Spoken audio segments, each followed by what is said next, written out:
This is Rowena Dooley asking Sol citizens to report for duty.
Rowena Dooley asking Sol citizens to report for duty.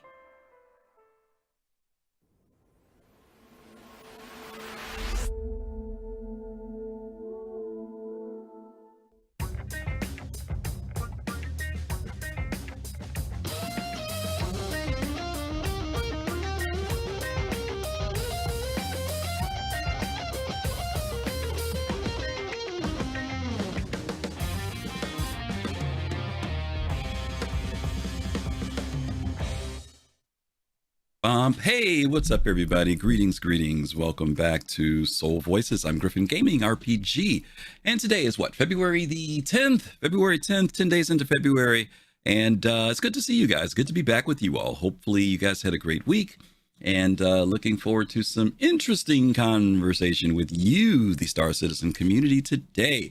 Citizen Ninja, what's up? Good to see you out there. Pops in space, as always. Thank you for being here. New Soul Sounds.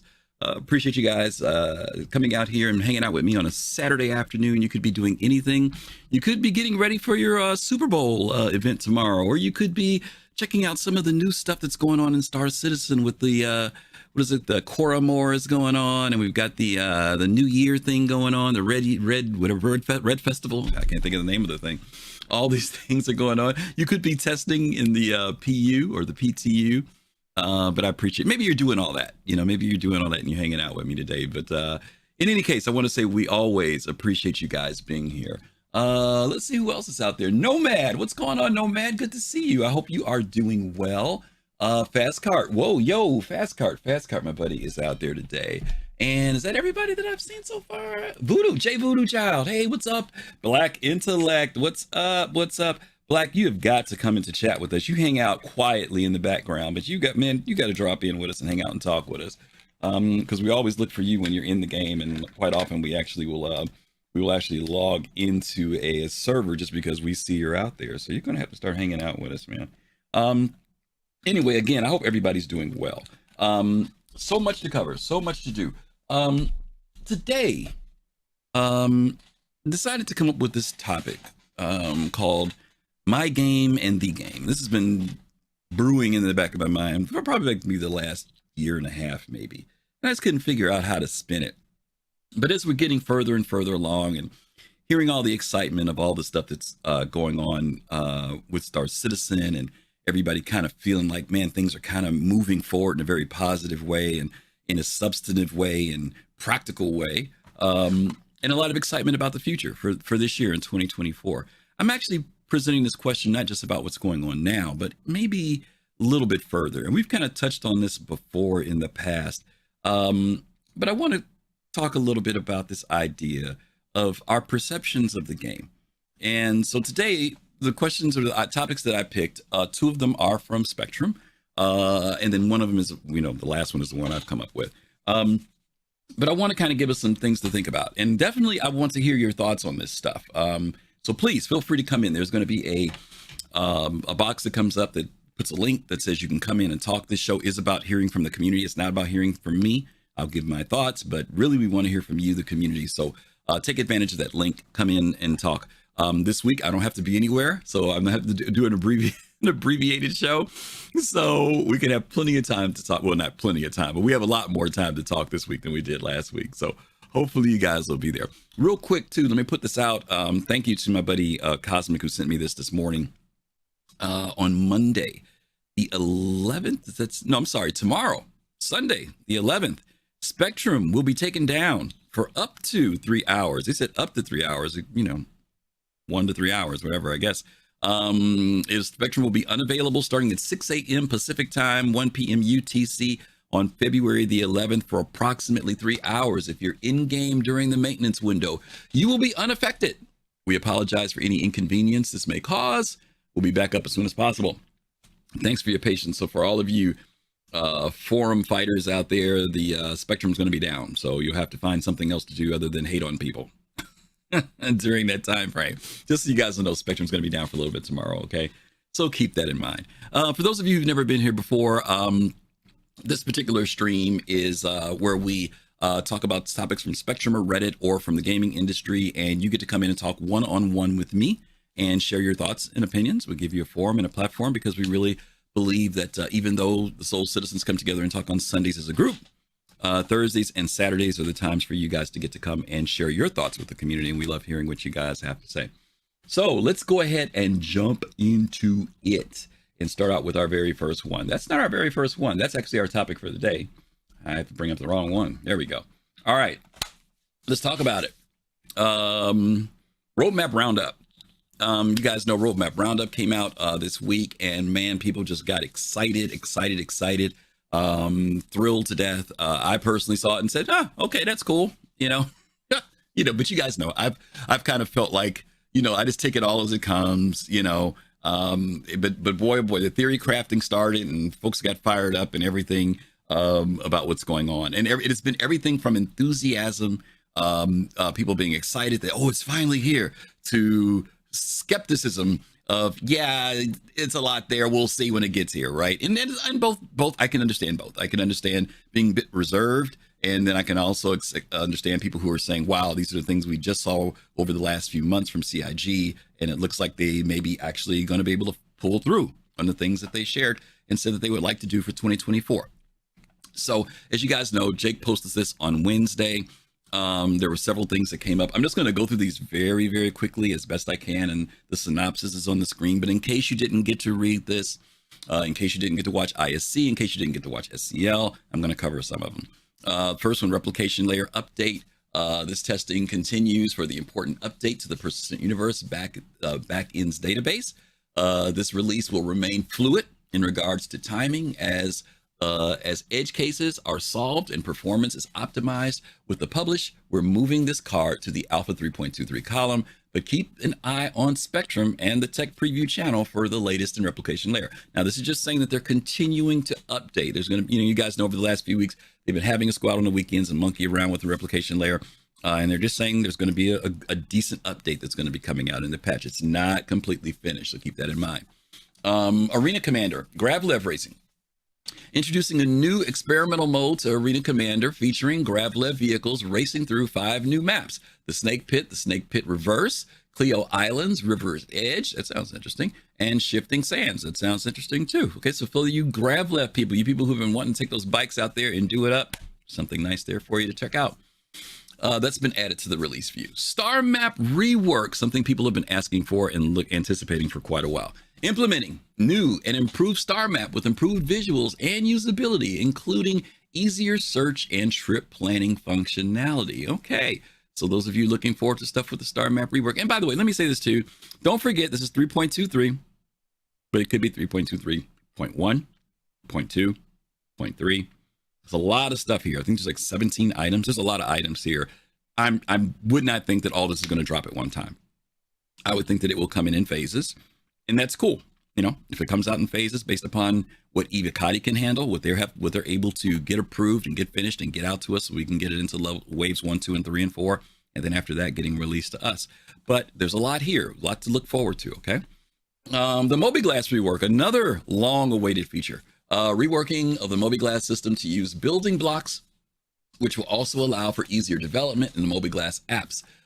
This update includes reworked home, maps, contract manager, and the journal app. Okay. FPS map system, implementing a mini map for the HUD as well as the interior maps for FPS gameplay, helping players stay oriented in close quarter encounters. And I think you guys remember they said when they were going to put out these maps that they're not going to be everywhere. They're going to be at certain locations. I think even at CitizenCon, they showed us that there's even maybe a situation at some point where we'll be able to maybe go to a computer terminal and download, kind of hack into a system and we get a layout of a place. So don't expect maps to be everywhere, but they are going to start bringing in FPS maps.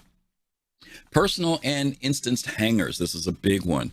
Creating new tech that creates an instance of the player's hangar to allow for uninterrupted management of cargo, inventory, and vehicles. Personal hangars are found at the player's home location and allow for customization and organization of the hangar interior. I was listening to Space Tomato the other day, and I think Jake was in his chat with him, and he asked the question about the persistent hangars and said, are these two separate things and are they persistent? And I think Jake said, yes, they are.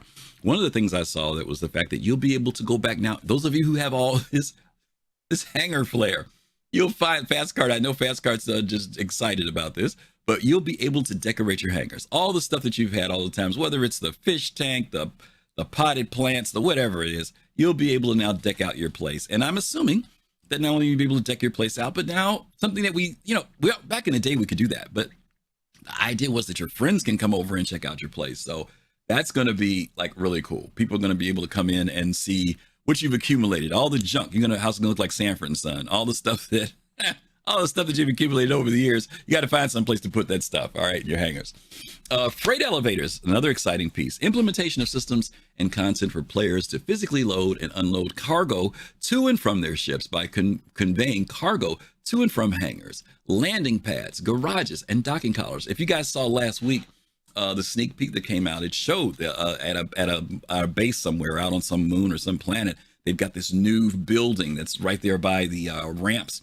And I guess when you call up something in the building, it comes up in the cargo elevator, and then it's there, and then you have to transport the stuff from there onto your ship. Very, very cool. A lot of questions, right? Everybody's worrying about security and blah, blah, blah. What can people do that? Yeah, we get it. Okay. And I'm sure they thought about that. Okay. But it's exciting to know that we'll be able to now, we're no longer going to get the magic, push the button and the stuff just pops up in your ship.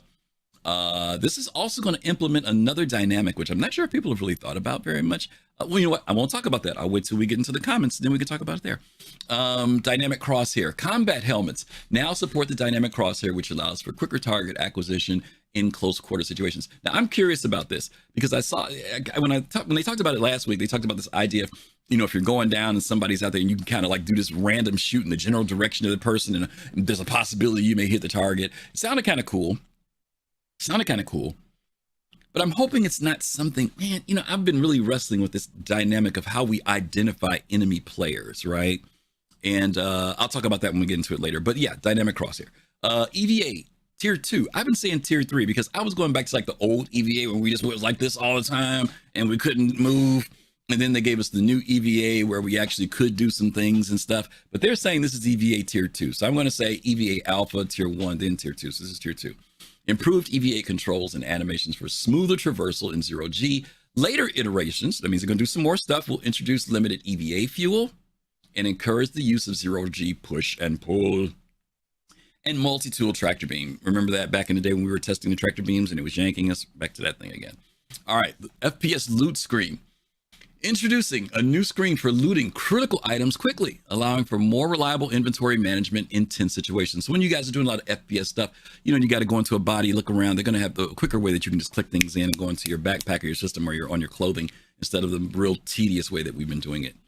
A new character customizer, implementing an overhaul of the player character creator for Star Citizen, including a new interface and additional customization options.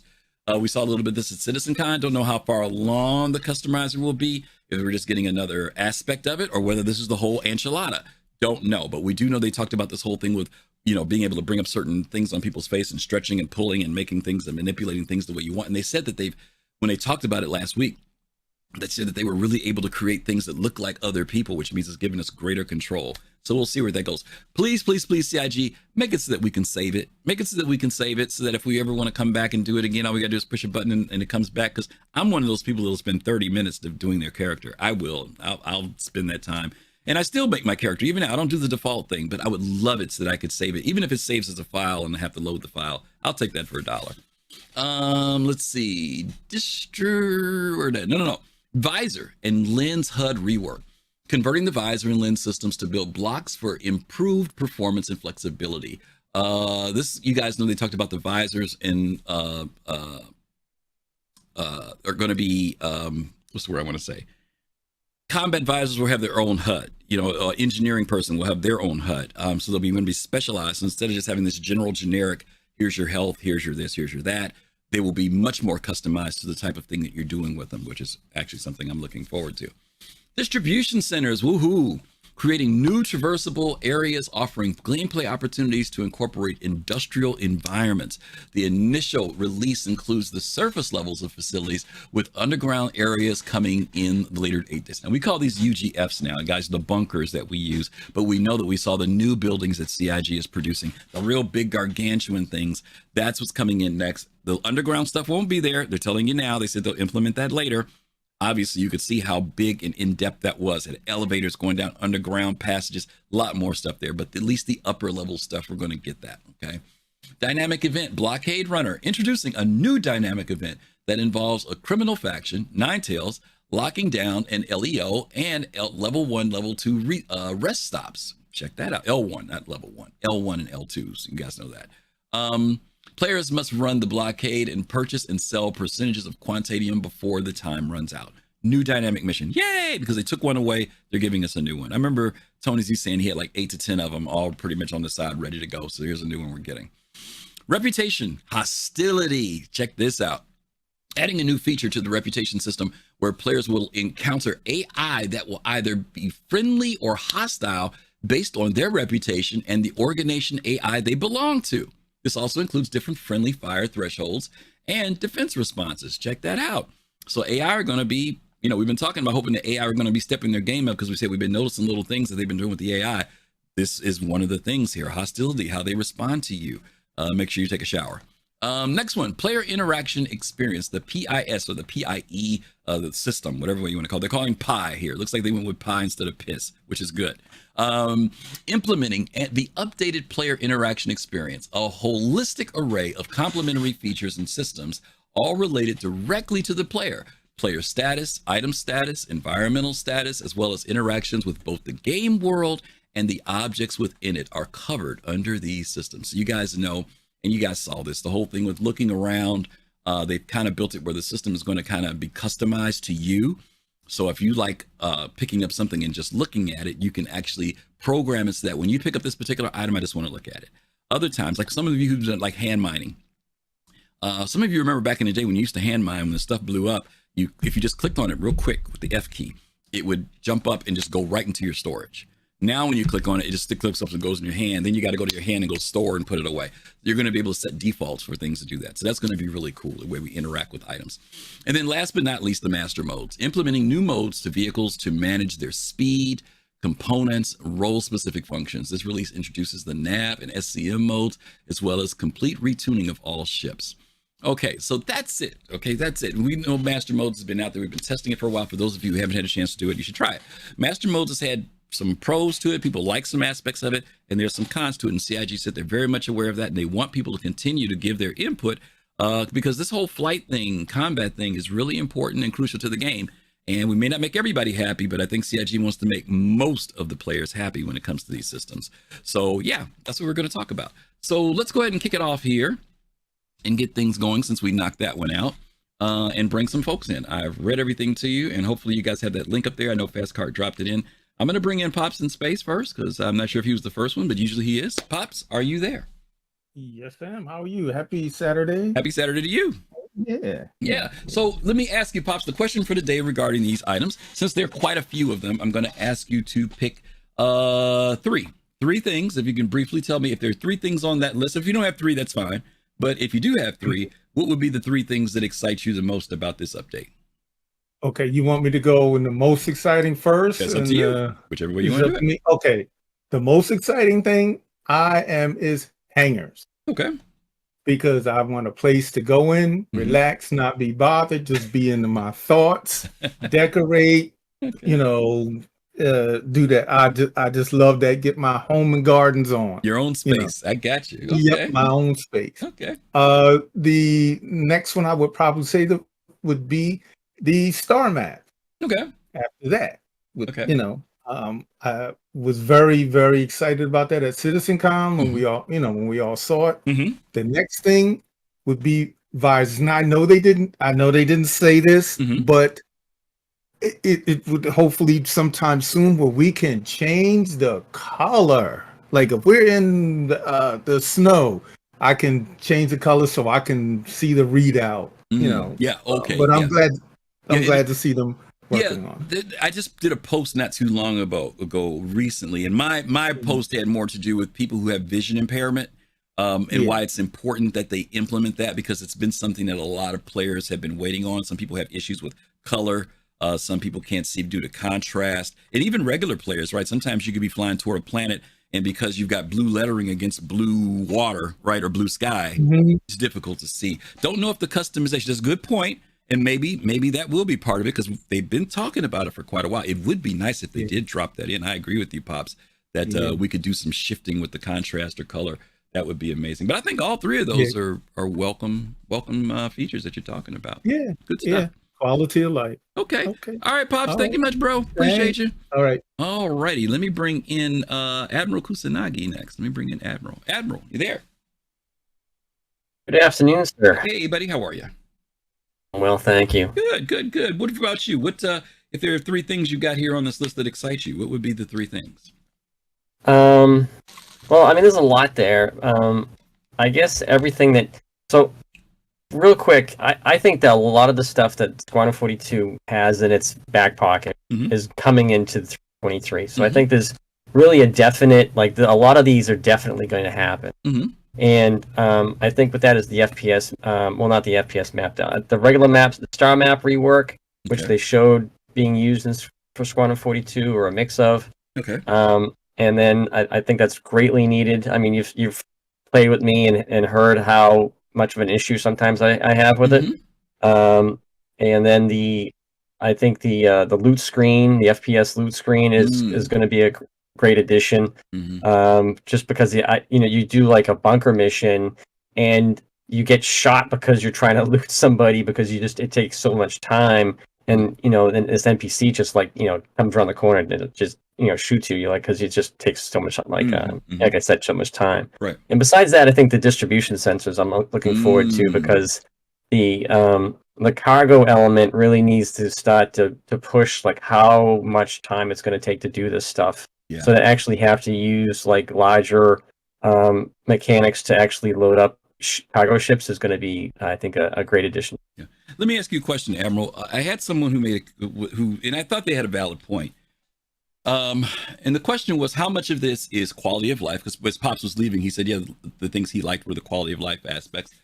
But there are some new things being introduced too. My question to you is, do you think, let's use something like the star map, right? Okay, we're talking about an enhanced star map. Let's just go with the assumption that it's going to be similar to or close to what they showed us at CitizenCon. Do you think that getting the new star map actually is just quality of life, or do you think it actually, how can I say this? We know that the star map is broken, right? Like there are some features that we do right now. They're not broken, but let's say they're tier 1, right? But what happens when something moves from tier 1 to tier 2, and it's, do you think it's just quality of life, or do you think it actually enhances gameplay? Like, do you think that if the star map gives you greater detail, or it makes adding a search feature or things like that, do you think it becomes more than quality of life, or do you think it just stays within, it's not like a new feature, but it's just kind of just a better version of what we had? I mean, I think it's a mix. I mean, certainly, I just started using knickknacks for really the first time this week. And I was like, oh, so I was trying to find some stuff I had. And I was just like, where the hell is this, this armor? And it was way out in Mike L4. And I've only been there one time. Holy crap. I wouldn't even think about fly out there. Right. And I just think it is a quality of life. But like when we talk about like tiers, like because this is so closely based off of like Squadron 42, this isn't like, to me, this isn't tier 2. This isn't gold standard. This is platinum standard. Okay. And that's how I'm looking at this star map, which is really interesting. We have like these really soon to be, what I think, finished portions of what the game will be. And then also we're stuck in like alpha with buggy elements and stuff like that. So it's cool. It's great to see at least like I've been refraining at the light at the end of the tunnel, but it's kind of nice to see like this patchwork or like a crossword puzzle that's having the final pieces put in certain segments, because we've got a long way to go. Okay, fair enough. But it's nice to see like, oh, look at there's a house over there. Right. I can see it put together, Gotcha. Okay, Admiral, appreciate that. Thank you. Good stuff from Admiral Kusanagi. Let me bring in Captain Serious Fun. Captain CF. What's up, SF? SF is CF. SF, how are you? Griffin Gaming RPG. Oh, Happy I afternoon. bring that volume down. How are you? That great booming voice. I'm doing good, buddy. How are you? Every day is a blessing. I jumped in here. Just I have said this a lot, and you've repeated it. But there's this truth that Star Citizen occupies a certain place in my gaming library, and that if every game had this type of development, I would be out of my mind and probably out of gaming. Right? But I got space for one game that does it this way. Right? And for that one game, I feel kind of built for this. I'm built for this testing. I'm built for these processes. And so when I see an update like this, that to a large extent is what they said it was going to be, right? Like they set us up for this since September, October, CitizenCon of last year, where they were clear in what they showed us, and they were clear in their expression against all odds and against all recommendations of dates and periods of time. The next 6 months, the next 12 months. This update is reflective of that confidence that you thought, well, they must know something if they're going to be given these dates. So when I look at the update itself, there's not much on here that I'm not excited to test and engage in. Even racing, which I don't do yet, right?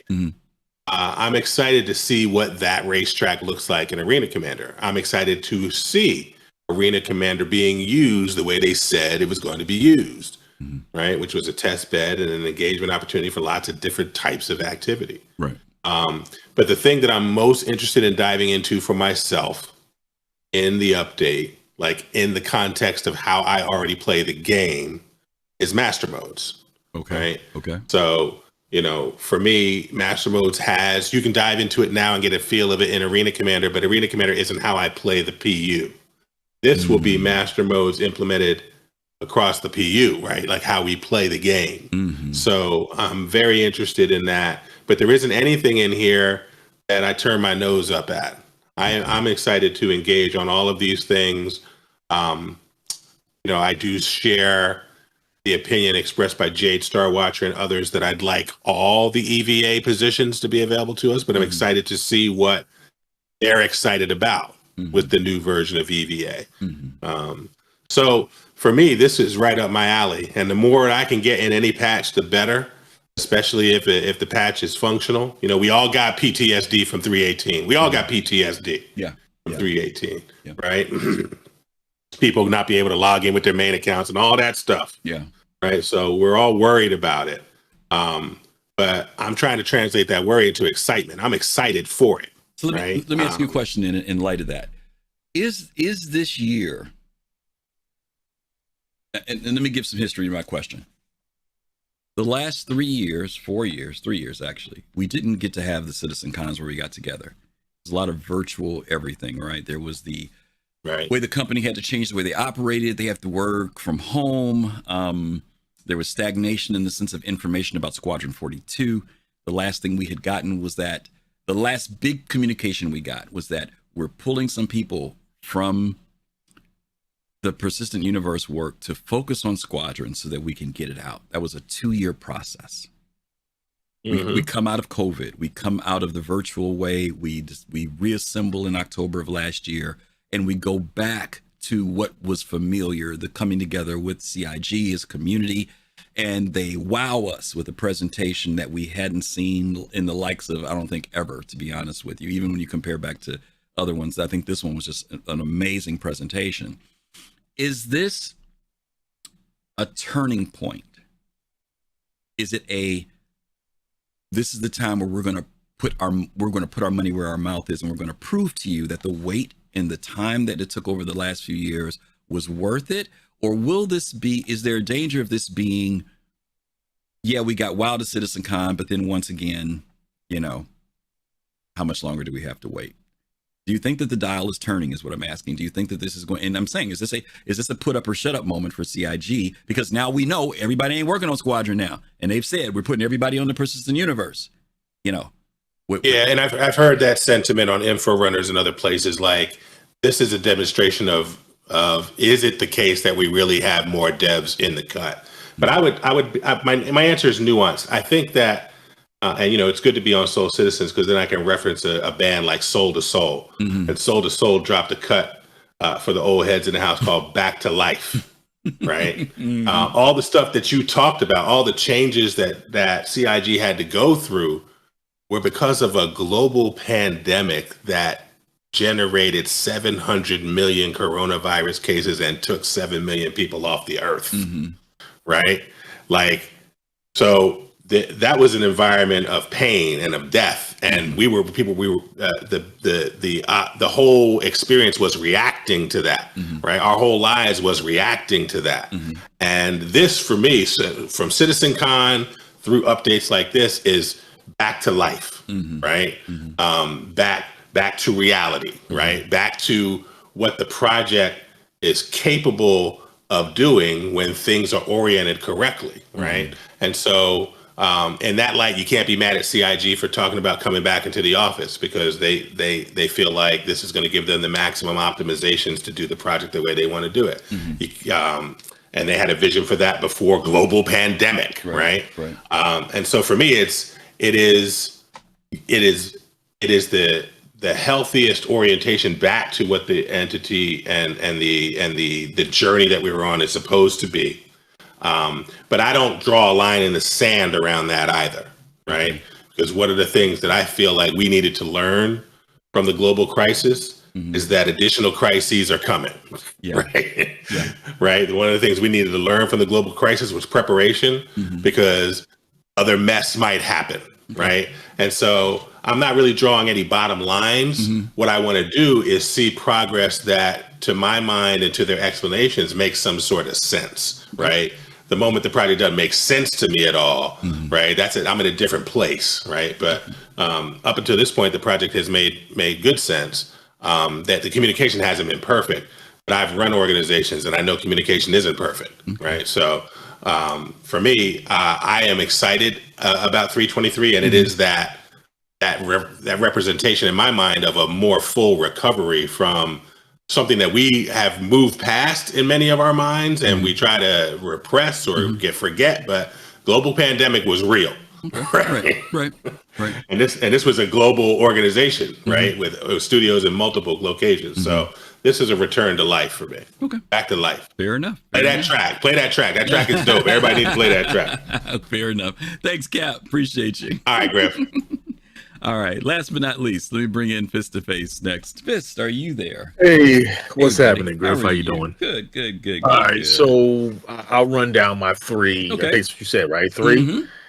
Okay. So my three are FPS map system, personal, and instant hangers. And I'm kind of on the fence to try to understand what the player interaction experience is really going to be. Yeah, remember the thing they showed us with the okay, you walk into your room and you look at stuff, and when you look at it, like, let's say you look at what's the thing called, the Pico doll, right? All right, what they're going to do, the F key, which you already know is our interaction key, can be customizable. And so if you look at it, and you know how we have the wheel. if you right click, that Right. wheel comes up. Okay. They've refined that now. Because if you remember before, it had like multiple, like you could click on one box and take you to another box, take you to another box, right? Gotcha. But that was all set. Now there was a favorites thing in there, but a lot of people didn't use it.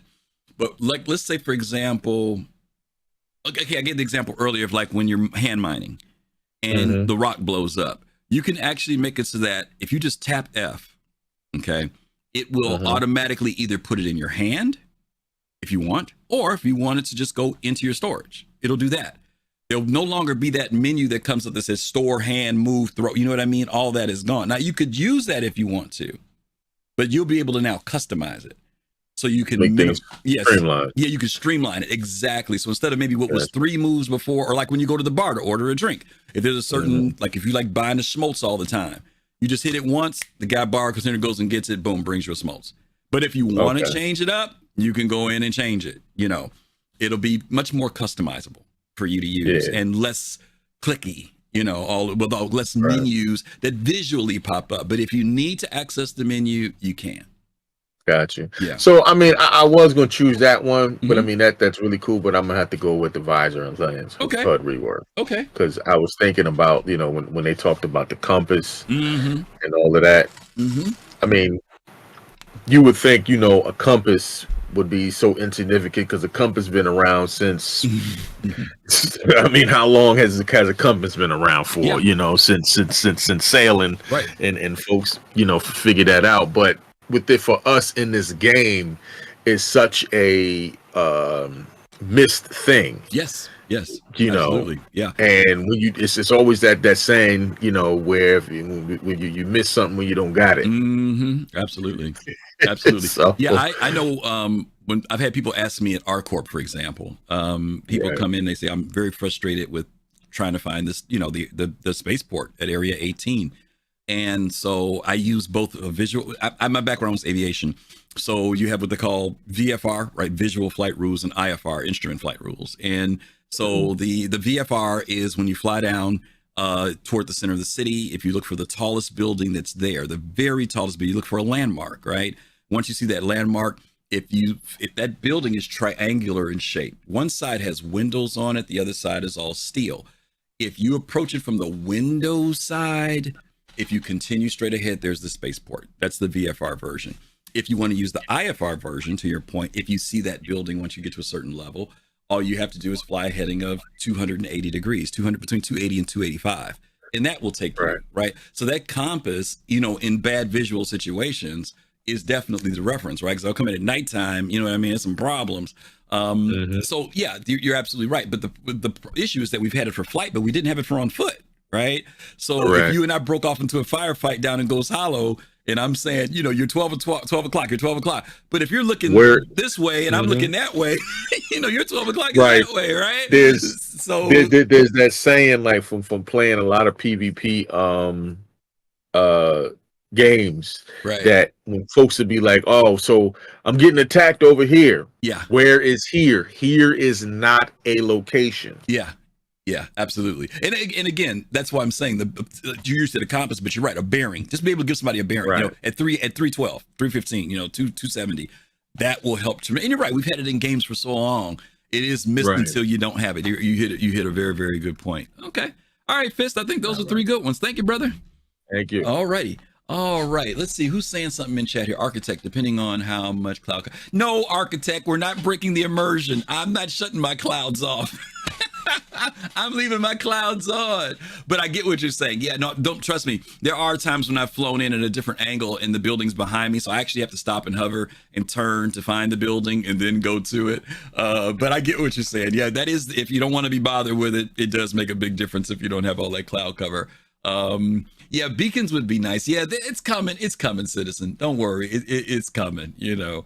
But those are good ones. Thanks, guys. Those were all great points that you guys raised. Okay, let's get to the next one. Now, this next one I'm going to give you guys, you got to take a breather on this one, gang, okay? Please take a deep breath, because the question is not going to be what you think the question is, okay? So let me brace you for this one, because this is going to be a deep conversation. I already know this. It is about a situation that someone considers griefing. Now, whether you consider it griefing or not is not the topic. That is not the answer. So when you come in, I want you to come in. I want to hear your thoughts, but I want you to come in with solutions.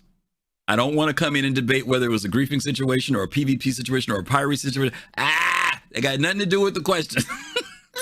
The question is, what do you think CIG can do? I'm not saying what they should do. What do you think they could do that will address this issue? Because I think I can see both sides of the coin. I do have a feeling about whether this is griefing or not. And if you want to hear that from me later, I'll tell you.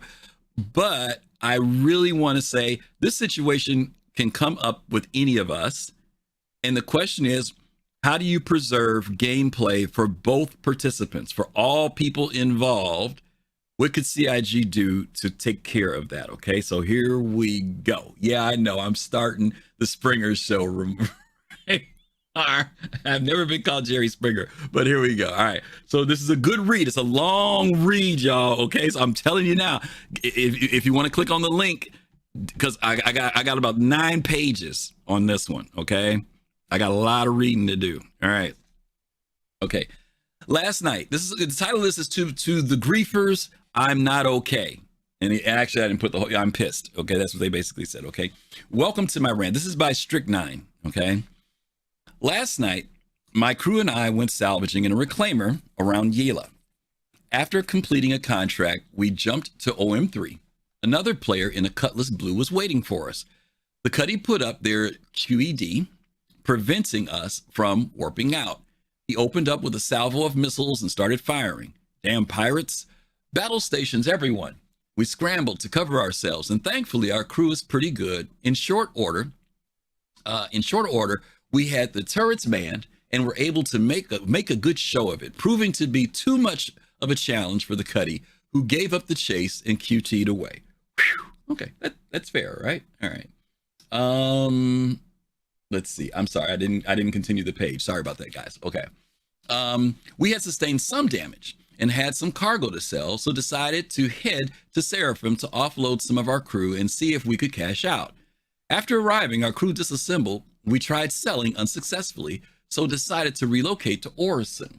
Make sure I got to know where I stopped at. Okay. A couple of us climbed aboard for a short hop. Turns out our Cuddy friend got to the station ahead of us and decided to swap out their Cutlass for an Eclipse. While we were climbing on board, getting ready to fly to Orison, he was sitting outside Armistice, writing our names on a torp. No sooner had we powered up than we got a missile alert incoming.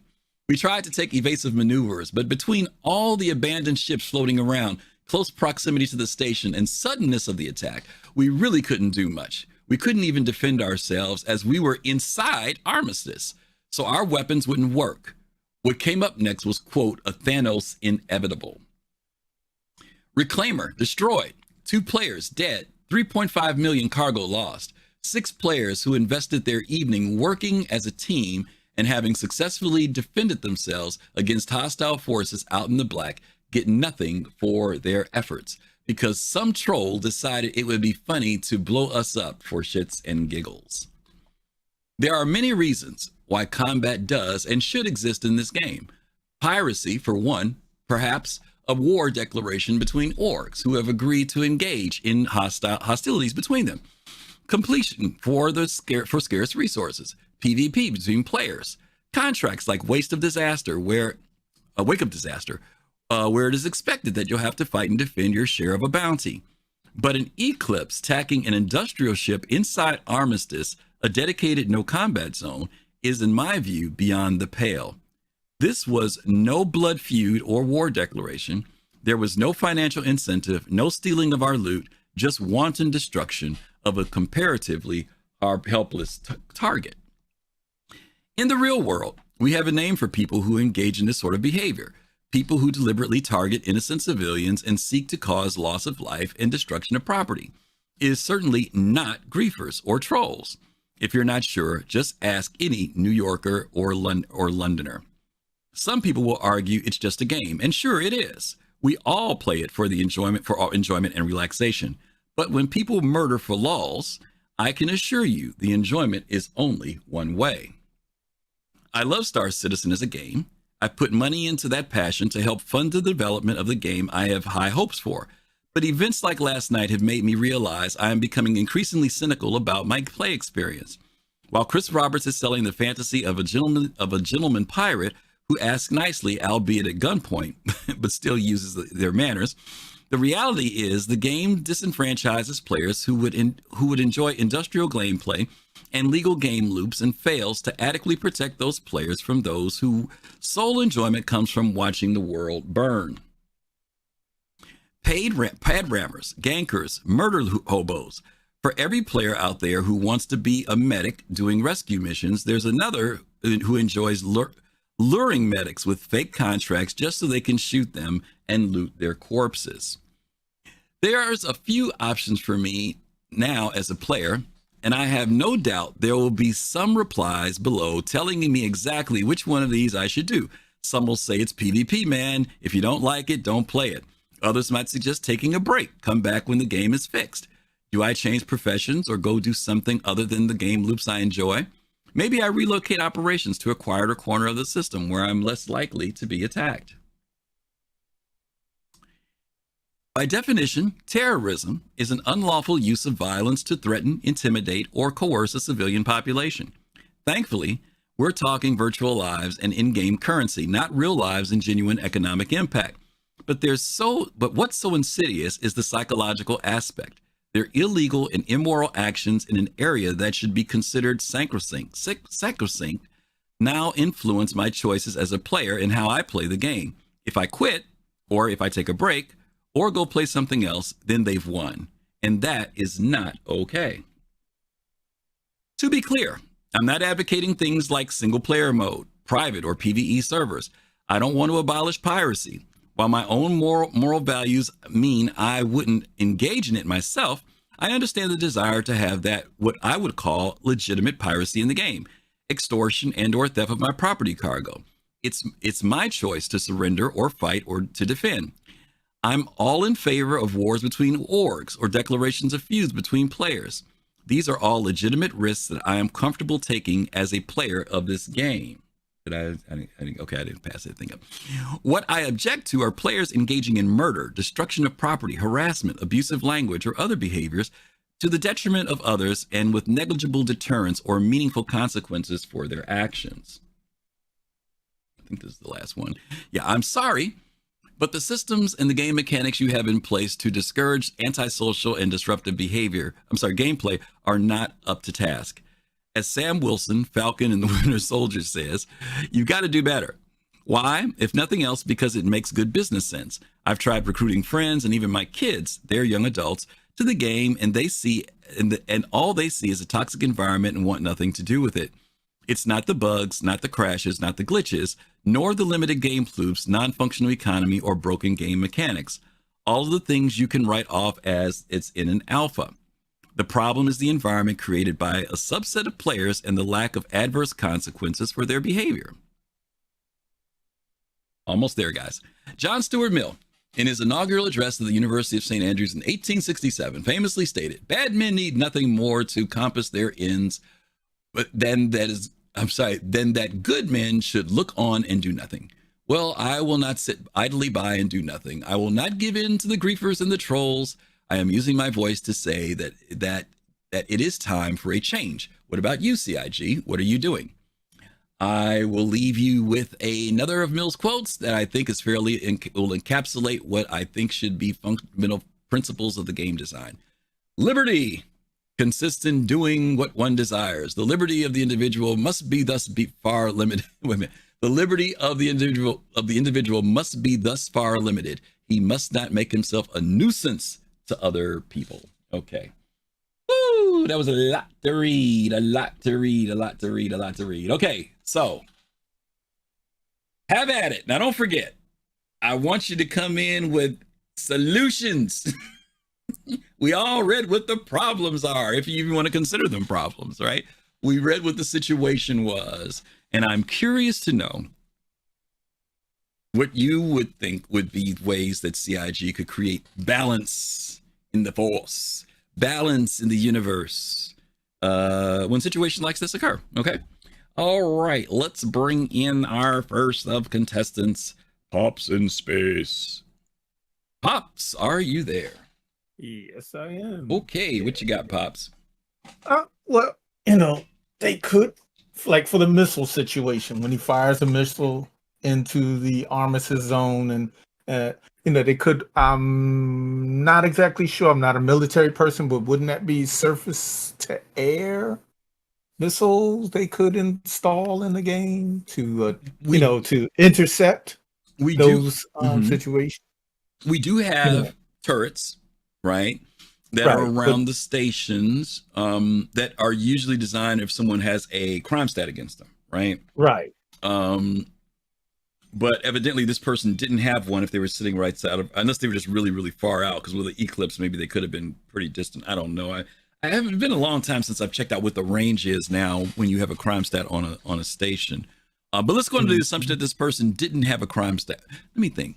Right. Let's say they didn't have a crime stat because they blew him up. So let's say he's out there, no crime stat, which means the station's not going to do anything. So what do you think could happen? You say like air to ground, like you're saying like something would fire on them if they fire on the station, if they fire into the armistice zone. Is that what you're saying? If they fire into the armistice zone. Okay. Like a random missile or something like that coming inbound. They could have surface to air missiles, just take it right out, track it, take it right out. The only other thing that I can think of is to place some type of a shield at a certain distance around, or they could have a patrol. Okay. Where like if you're in UEE space, where they patrol around. You could have like the NPC ships that come up that stop you for stops. You're saying they could actually be out there patrolling so that they have a quick response time, something like that, you mean? Yeah, for safety purposes. So like Hurston Security, for example, they're around their station because they pop in, right? If they want to stop you and say, hey, we want to check your ship. But you're saying if there's an active patrol of NPC ships that are outside the area, they could possibly respond. Okay. Yeah. That's a possibility. All right, Pops, we'll write that one down for $1. Thank you, sir. Appreciate it. All right, that was Pops. Let's see who we got next. I think it was Fist to Face was next. Fist. All right. So back off of what Pop said. Actually there was that feature in the game at one point, I believe, where they had if you had a crime stat and you went over to a station, you start attacking, the GE, I think it was the advocacy, would actually respond. But here, let me stop you a second. And I agree with you. You're absolutely right. But that was if you had a crime stat. And I'm making this scenario based upon what he read. This person didn't have a crime stat yet. So they're basically sitting right outside Armistice, right? Right. So how do we deal with that scenario? You got somebody who's, let's say he's pissed off, right? Because he got blown up in his cutty, right? So he says, I'm going to get these guys no matter what. I see these guys just pulled in. I'm going to get them anyway. I go to the kiosk, I get my Eclipse, and I go outside and wait for these guys, right? Okay, so go ahead and tell me what you think what could work for everybody. Well, like Pops was saying, because I was using that example to say, like, even though they had that feature in the game, and I know it was for people who had crime stat, they could still use that for, because like you said, when you shoot a missile, like the United States, you shoot a missile at a Navy ship or something like that, they can detect it. They can shoot it down. Right. You know what I'm saying? So it's the same thing. You know what I mean? Except it's just, they have Idrises out there patrolling. You have whatever that could be out there for each station, depending upon, like if something is really jumping off, then hey, all right, well we need to call in the big guns to come over here because we've been having a lot of troubles. Okay. Because I'm trying to think of where Quanta could kind of play into things within the gameplay aspect. So let me, okay, so let me ask you a question.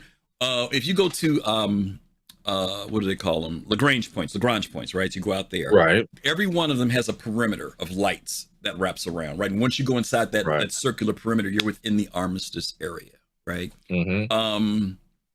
Does a shield act work there? Or and let me ask you this, and I'm going to break my rule a little bit because I said I don't want to necessarily identify what motivated this. In the beginning, and I'm not trying to be funny, but this whole scenario, you're in a cutty. right? What's a Cuddy going to do to a reclaimer by himself? Nothing. Okay, It's just going to tickle it.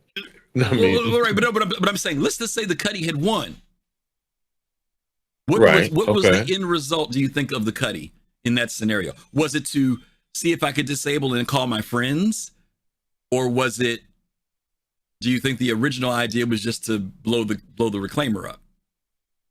You know, right now, the state of the game or the state of the mind of people, unfortunately, is, I mean, probably more is the first one to just, well, it's the second one, excuse me, you said, to just blow somebody up. Okay, in the beginning scenario, we saw gameplay actually happen, right? Got attacked, right. The ship was fully manned and crewed, right? And they were able to fend off the attacker. So I think everybody would have said, even if that person's motivation had nothing to do with economy, you know, stealing the ship or anything, because they ended up cutting blue, right? Right. And let's assume that there was that. Let's assume that they were, let me see if I can shut this ship down, then I'll call my friends to show up, right? It still was gameplay, right? So and it seems like he didn't bark about that. Now, whether it was because he won or not, it seems like he's not upset about the first encounter. It's that second encounter, right? Right. And this person says that because of some of the mechanics in the game, particularly being an armistice and I can't fire back, I can't defend myself, that we lost our stuff. So how do we make sure that the person who's outside the armistice gets a fair shot, for lack of a better term? You know what? And this is the thing that I was going to say, and I'm going to try to be real quick, because this is something we were having an issue too with a different scenario. We were out on doing an event, and we had some of the folks from with Arthur and them, they were doing a little ship show off, whatever. And you had some of the dudes from I guess like I said, the name, the griefer section, whatever, came over there and just started pad ramming people, you know, and started being a disruptive nuisance, right? There's nothing, you can't press charges against them, you can't do anything to you know, to retaliate, or else you'll get a crime stat. So it's like you're at the whim or the will of that person, you know what I'm saying? Because you're in the armistice. And to me, I always thought armistice zones actually benefits the, if you want to call it, griefer at that point. You know, so to me, I always looked at it like, listen, you want to act a fool? No problem. You know, because if I'm like we said, when the thing happened with Pyro, I get it. You know, those folks were in there shooting folks at the thing, and then what was it? Captain Burks came in and said, "All right, you know what? No problem. Oh, y'all wanted to? Okay, let's problem. We're gonna act a fool. We got something for you. Right. We got a nice surprise for you, and we ran you out of there. Right. You know what I'm saying? And to me, I was cool with that approach, right? Because I'd have welcomed that, because we was in there with Meg, and then we would have been like, okay, yeah, okay, let's do this. Right. Okay, not a problem. You know, and to be quite frankly, I don't know. I'm kind of, you know, blood pressure up here. I'd have drilled you until you left the server. So is there anything that you think CIG could do for the mechanic? You know, Pops gave a suggestion of, you know, instead of ships spawning in, but there be an active patrol that's around the station. Is there any mechanic you think that creates balance for both the person who wants to attack and the person who's being attacked? That's my thing. Is I want to, and to be honest with you, Griff, right now in my mind, I want to just say, hey, listen, you know, weapons free. Okay.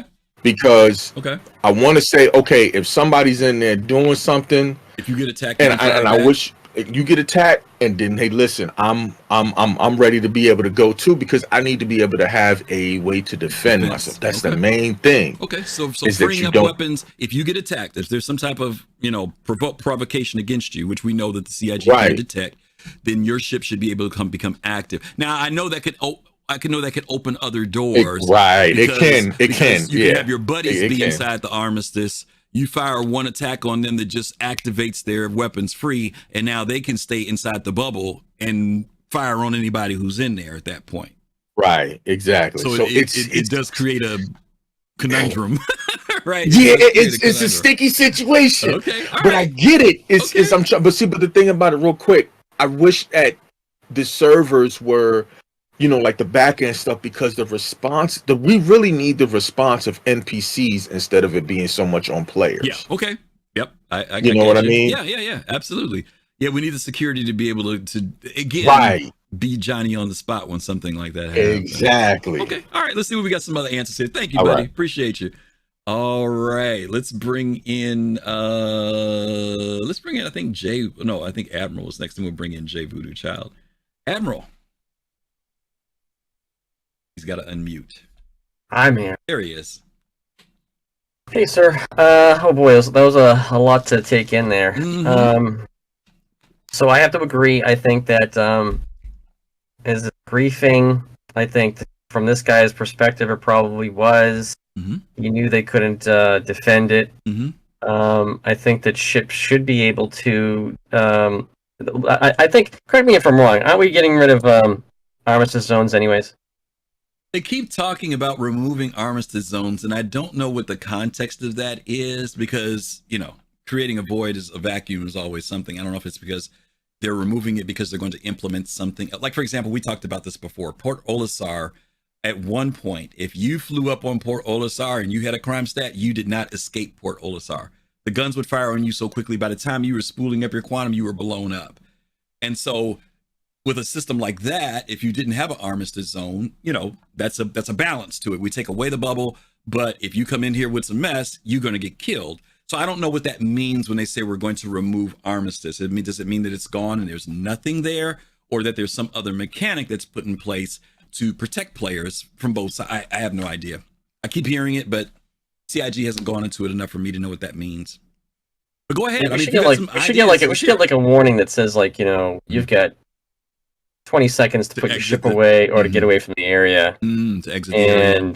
And what Fist was talking about with the defending ships. So one of the destroyers were attacked this past week from the Houthi, and they actually got past the first or second level of defense and had to get taken out by the Sea-Wiz, like the minigun system, which is like a 3-mile distance range in that thing. So, and you look at ships like the Perseus, which has a Sea-Wiz system on it, like it has a point defense system that's automatic, that's AI controlled. A ship that's the size of the Reclaimer probably should have something like that. And shooting a lot, a torp that big is kind of easier, I think, for a Sea-Wiz system to take down. It's but overwhelming a system with different missiles ahead is the issue. True, but here's the situation. The current situation is an armistice that the Reclaimer couldn't fire. Yeah, so to turn off the armistice zones, if you're doing, again, with that timer situation, if you don't put your ship away, you go to like a tier 5 crime stat, automatically or something Wait. Keep it within the context of this scenario, because you're losing me a little bit. What are you saying should have what would be the scenario to make this scenario work? These guys come into they're stepping onto their Reclaimer.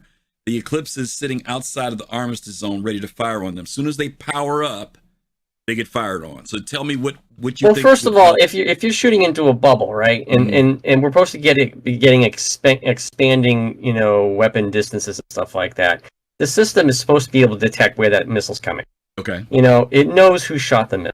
Okay. So that person should be getting a crime stat. And NPCs and everybody in the server should know who shot it, because they have a mission now to go kill this guy. Okay, so they get a crime stat. That's the first thing. So they get a crime stat. Okay, what else happens? But I think the people in their quote unquote situation, they had people leave the ship. They had a skeleton crew. They thought they were safe, and they weren't. And why they were sticking around there when they just were attacked? I mean, I remember just playing in that one area, because we didn't have all the other microtech, etc.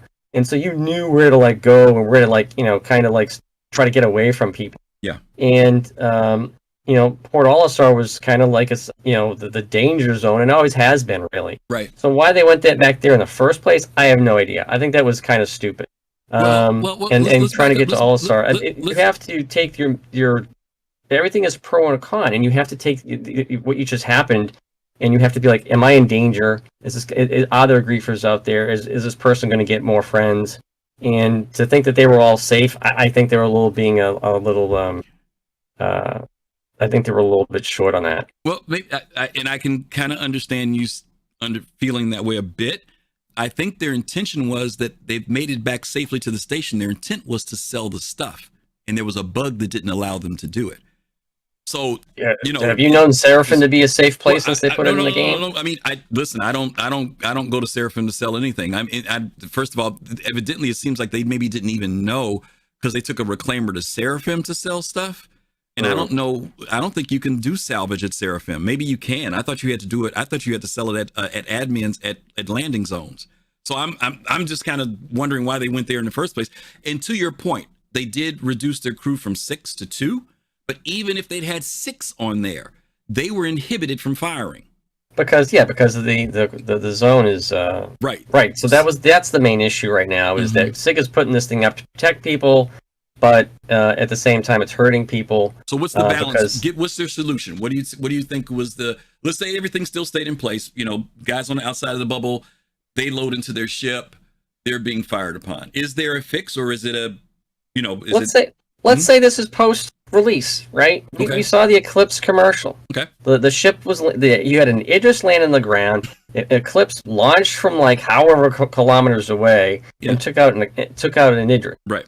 So that's the exact scenario we're just talking about right here. It did what it was supposed to do. That was a different scenario. You're giving me a different scenario. I'm asking you about this scenario. That Idris was on a moon somewhere at a place that may not have had an armistice zone. Keep it within the context of what we have right now. At a station, blowing up a reclaimer that is trying to take off that cannot fire. Let's say this. Fix? Okay, I come up with it. The station's defenses pick up on the torpedo and take out the torpedo. That's the easiest way. That's the easiest solution. Okay. So you've got some some type of anti, and that keeps it. And so that keeps everything from no missiles, no torpedoes coming in there. They don't have to kill the armistice zone, whatever you want to do. So they can just be like, nope, not going to get through. And that solves that right there. Okay, so one last question to you. In the bubble, right, you can jump, right? So are we creating a space that says the reclaimer, let's say the reclaimer got off the pad, this guy fires a torpedo in, the station nullifies that torpedo, right? This guy jumps somewhere. Is it unfair to the player who's on the outside, who is the predator waiting on their victim? Does it say that, listen, basically there will never be any type of gameplay within a bubble of an armistice area? That any type of gameplay has to happen outside of that? That's fine. Okay, that's what I'm wondering. Okay, I'm not saying yay or nay to it. I'm just wondering, because that's the scenario that it sounds like we're creating right now, is that armistice zones allow people to enter and exit, whether you're good or bad, and not have to worry about anything. But once you exit that bubble, it's all, And then it comes to play. Okay. What about you coming in at terminal velocity? Say you're coming in to ram somebody, and let's just say the system's like, hey, you're going too fast. The system probably should open up on that ship. Yeah. And that takes care of that problem. Interesting. Yeah, well, and to your point, we're supposed to be later on. Sick can call me up and send me a check now. That's a great. I mean, later we're supposed to be calling for clearance to come in, right? And Tower is supposed to be telling us where to land. And yeah, if it detects that you're coming in at some ridiculous, I'll say ridiculous for the point of phrase, because any place you come in and land, there's a minimum, there's usually a maximum speed that you come in and make an approach to. You can't come flying in at 200 kilometers a second. That would be breaking a rule. But that's interesting. I think those are interesting solutions, Admiral. Okay, I appreciate that. Those are some things to consider. Maybe CIG will send you a check. We'll see what happens. Thanks, buddy. All right, let me bring in, God, I don't know who was next. I think it was, you know what? I'm going to bring in Architect, because Architect hasn't been in here in a while. I don't think he's ever been. I don't know if Architect's been here or not, but we're going to bring Architect in. Architect, you there? Yeah, what's up, man? Hey, how are you? Doing good. Good. You got some thoughts? Yeah, I got a lot of piggybacking I want to do. Okay. So we'll start with Pops. Okay. I agree that there should be patrols. Maybe the larger the station, the more the patrols. Obviously, we're in a UEE area. Lawful. Maybe like the low Earth orbit station should have more patrols rather than like the Lagrange points. And to piggyback off of what Kusanagi was saying, bullets should be like from a weapon, like a handheld weapon, should be treated differently than when you're locking on with a missile or a rocket. So obviously somebody has intentions to shoot somebody and kill them with a rocket versus a bullet if it's a stray bullet.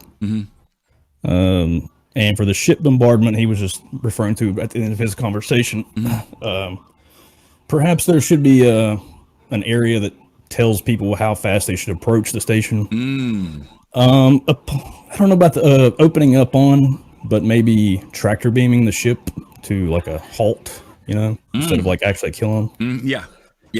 Like a forced reduction of speed. You get a warning or something that comes up to slow down to 80 meters per second or something like that, whatever the case may be. Wow.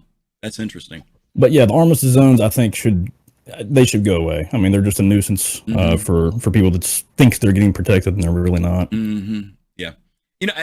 I know this is a tough one to deal with because it's different when we've got a finished product and we know what everything is going to be there. But because this armistice zone thing just has continued to change over the years, we kind of have to base it on what we have in our hands right now.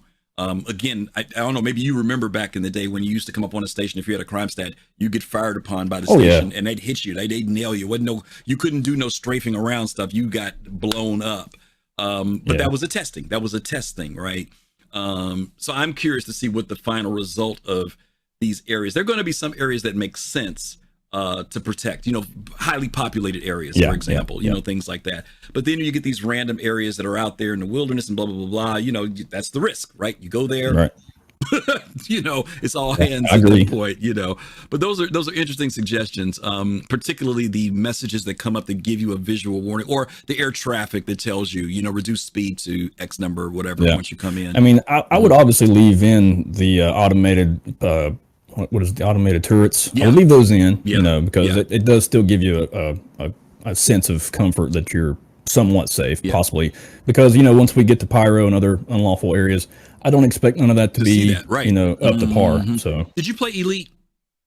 I did not. Okay, Elite had a thing when you land in Elite in stations, right? You go inside of a station, right? And as soon as you came in the station, you literally had a timer as to how quickly you had to be in your landing spot. You couldn't lollygag in there. The other thing was, if you ever hit another ship by accident, the guns in there were unmerciful. You were blown up instant. I mean, you didn't even see the missile come at you. It really created it created a what's the word I want to look for? It was a discipline. When you came into a station, you didn't act a fool. You know what I'm saying? No matter what your attitude was, you knew the people at the station didn't play. You know what I mean? Now, you could do whatever you want to outside, but once you went inside the station, man, it was like, I don't care whether you're on an angel or a devil, everybody acted the same way when they came into a station, So yeah, I was wondering if you ever played it, because the first time you got blown up, if you accidentally scraped the wall, man, boom, that was it, But we'll see what they come up with. All right, thank you, Architect. Good to hear you, man. All right, man. You too. All right, let me bring in Jay Voodoo Child, because we haven't had Jay in a while. Then I'm gonna bring in Captain. Jay, you there? Jay, there he is. Hey, what's up, buddy? Doing well. How about yourself? I'm okay. What you got? So I'm basically going to piggyback off of what you were saying to Architect in this last segment. This person is not playing a game. Okay. They are playing an alpha. Okay. An alpha is feature incomplete. True. And what this person will experience at launch will be completely different than what they are now. So play the game as it is in the current state. Accept the consequences of your action, other people's actions in the game state, as this is temporary. Yeah. Do you think it's because they don't know what the end result will be? That's the frustration? Because it's very easy to say, oh, CIG will see it, they'll fix it. But we don't know what that fix, if there will be a fix. I mean, we don't know. Do you think that might be part of the frustration? Because I said this before, Jay. One of my concerns was that in the early days when the game was all glitchy and buggy and, when our ships were jumping around and all other crap, it was visually and psychologically obvious that the game's not there, right? But the more they get further into development, the more the game starts to feel like a finished product. So our expectations become not the expectations of an alpha, but the expectations of a finished product. And to your point, it ain't. The reality is it's not, regardless of how it feels, right? So Correct. do you think that maybe that's part of it, that they had a great experience, everything worked, they went out and did their salvaging, you know what I mean? They fought against this guy and everything went well. And now the person finds a break in the chain and is able to take advantage of it. And then that brings this post. Yeah, I think that's very spot on.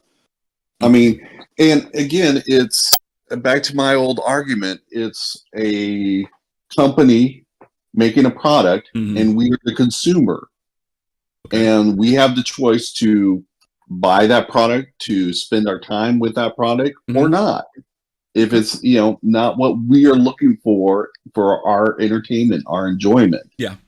And it gets a lot grayer when people pledge hundreds, if not thousands of dollars ahead of time before they even know what the final product is. Yeah. So they feel that they have an entitlement to get it their way. And the game is not going to be their way. Okay. So let me ask you this then. What would be your fix to this? If there was, let's say you could come up with the final solution, pardon the expression. If you could come up with a way for both sides to have some balance in this, what would you suggest happen with this scenario here? You've got the reclaimer. I'm not going to talk about launch because that's purely speculative and the company is going to do what they're going to do.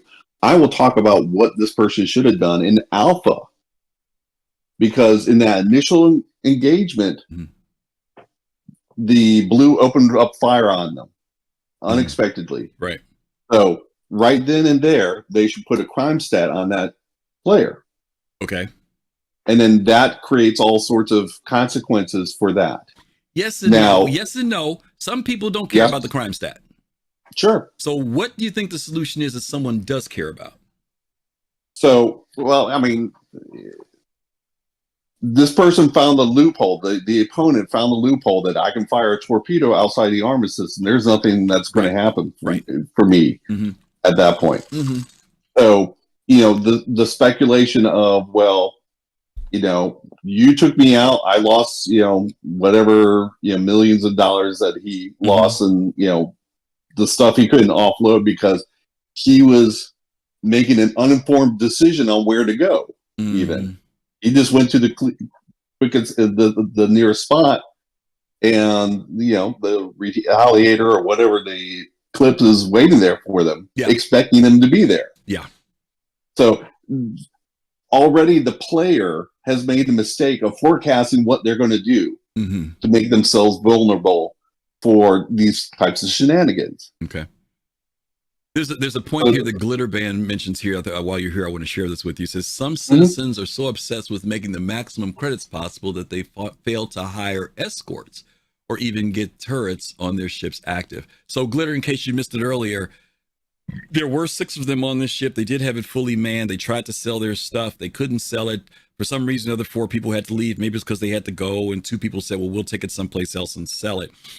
Do you think that if this person, and let's say, because we know that the armistice zones, Jay, are not that protective, would it benefit this person's advantage to say, hey, we need 2 people to be, in their fighters outside because we're going to have to leave here, right? And take this stuff someplace else, because, all right, to that point, the player has been attacked by some other player. Right. And they are not watching what that other player does on the server. The blue went away. Okay. So, they thought that they were, fleeing clear. Right. So seeing that person on the server, they got to know that maybe they are not free and clear. Maybe they don't have that expectation of we won the fight. That's it. Yeah. So use the tools available to you. It may break immersion, but use the tools loses available. A fight and doesn't want to get their piece of hide.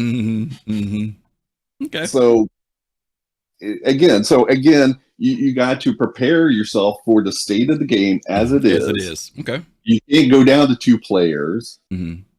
And what have you. You got to accept the consequences of your circumstances. Okay, I'll buy that for $1. That's cool. All right, Jay. Thank you, sir. Thank you, man. All right, last but not least, bringing in once and again the one and the only Captain Serious Fun. Cap, are you there? He's got his mic muted, so I don't know. Maybe he's making a sandwich or something. There he is. Griffin Gaming RPG. Yes, sir. Yes, sir. Yes, sir. We've had a lot of insights here today, but let me drop it. Let me drop it for you. Okay. I begin with tag.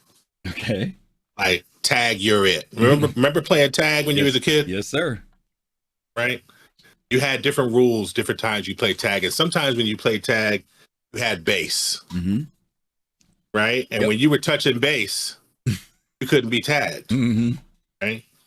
But at the World Tag Championship level, there is no base. Right. You've got to run for 20 seconds and survive and not get tagged. There is no base. Right. So it all depends on what the rules are that are established. Okay. Right. And it all comes down to the rules. If we establish the rules where there's base, then there's base. If we establish the rules where there's no base, there's no base. Right. So this player, all the whole narrative of this player that you read to us really comes down for me to them going, what are the rules? Tell me what the rules are. Because they didn't seem to have a problem engaging the Cuddy out in space. Right. But they thought that Armistice was perfect protection. That's what they thought the rules were. And they discovered but it wasn't. That CIG sometimes says, well, Armistice is general protection unless players can figure out a way around it. And that's something that CIG does all the time. They'll say, hey, here's feature A that works in method B, unless players can come up with workaround X. Right. And some of those workarounds will be sustained, others will be fixed because they're not quite where they want the game to go, and some will get no response. Right. So the question to CIG is, what do they want Armistice to do? Right. And I disagree a little bit with Jay Voodoo Child in that I believe two things. I believe one, yes, we are consumers. There's no doubt about that. Our relationship with CIG is that of consumer, but they are inviting us through the testing of alpha phase, through the issue council, through other things to give them feedback. Right. And they have been responsive to feedback. Right. I don't tend to give a lot of feedback back to the makers of Cinnamon Toast Crunch. Right. It sort of is what it is. Right. Although my guess is that if I really wrote them a handwritten letter, they'd be responsive to that feedback. Right. So there's that. And then there's also there's lots of players in here who are experiencing the game who've paid $45, right? Or here on the free fly or whatever. Everybody isn't a big whale. But to Jay Voodoo Child's point, nobody should think whether it's $45 or $45,000 that means that they're going to get what they want. They get to contribute their voice. Right. It's two different things. Right. So my fix, you wanted to know what the fix is. My fix is probably a mix of what you've heard already. I believe that while Armistice exists right now, and to your point, I think that Armistice zones may, in the future be limited to high security spaces. Right. We have more Armistice zones in more spaces than we might. Right. A corporate security system like Stanton maybe doesn't have Armistice zones everywhere. But an Armistice zone for me should be a null zone. It should force slow speed flying, or you catch a turret. Right. If you fire a missile into the Armistice zone, the missile should be slowed, or torpedo. It should be slowed, blown up, and the launcher of that missile catches a crime stat. Right. And then for balance, I don't think you should be able to QT from an Armistice zone either. Right. So I think you ought to have to leave the Armistice zone to QT. Right. So that would be the balance for me. Yeah. Let me throw one in since we don't have. Oh, we do have. Who is that? Oh, Odie's here. Okay.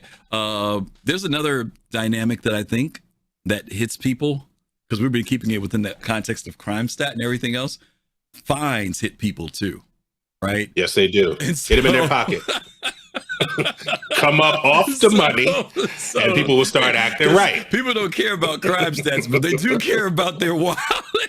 So, firing into let me tell you something. I remember one time, this was a while back, I was leaving Hurston with somebody. And I think I want to say we were in a Valkyrie or something. And I opened the side door and was looking down at the spaceport as we were leaving. And it was unintentional, but I fired a weapon downward, and they crime statted me. They either fined me or crime statted me, and it caught me completely off guard. You know, I think they crime statted me. So crime stat is nice, but firing a torpedo into a station could have a fine. Like, we have all these different levels of fines now, but you could say, you know, 100,000 AUEC. You know, because someone gave me a story once of somebody who literally their ship was in the hangar at a station, and somebody flew in and destroyed them just to destroy them for no other reason. You know, 500,000 in credits. You know what I mean? There's damage to the station. There's physical. You know, you've cut down the operations of a station. There should be in-game response to something like that. Yes. You know, that hits you in your whatnot. If you want to keep doing that, and you got to, you know, you want to blow $4 million a day just because you want to go in and crash your ship inside somebody's hangar, have at it, Hoss. You know what I mean? But I think you can create some balance and response. But the idea of you can't quantum until you leave, because I know myself. I leave, you know, a lot of times I leave a station. I'm not worrying about anybody. I mean, and if somebody target locks me, that's one thing. But I don't usually worry about somebody coming after me because I'm spooling as I'm leaving a hangar. You know what I mean? I feel safe. I'm already pointed. As I come out of the hangar, I'm already pointing at where I'm going. Exactly. I feel safe. But if it meant that I had to break that bubble, just like because there is a dynamic when I'm coming into a station, I am paying attention to how long it is before I come in to that Lagrange point where I know I'm safe beyond, you know, in general is safe. I do pay attention going inbound. I don't pay attention going outbound, you know. So I think that's an interesting and a good solution too. Okay, thank you, Cap. I appreciate that. Let me get the last one in. ODZ is here. All right, buddy. Let me get Odie in, and then we're going to move on to our final topic for today. Odie, you there? Yes, I'm here. How you doing, Greg? Good. Okay, so I actually came in after you'd already, but I'm sure there's a lot I've missed other than the card you have right now. But I want to say that I'm actually glad that this person actually made this post because he needs to see this, right? Because I'm assuming that the issue that he's running into is Armistice being supposedly safe and he's still getting hit. Now, I think that torpedoes are the only thing that I can think of that actually have the workaround, right? Because everything else, you have to be within the Armistice range so you can get hit by the turrets, right?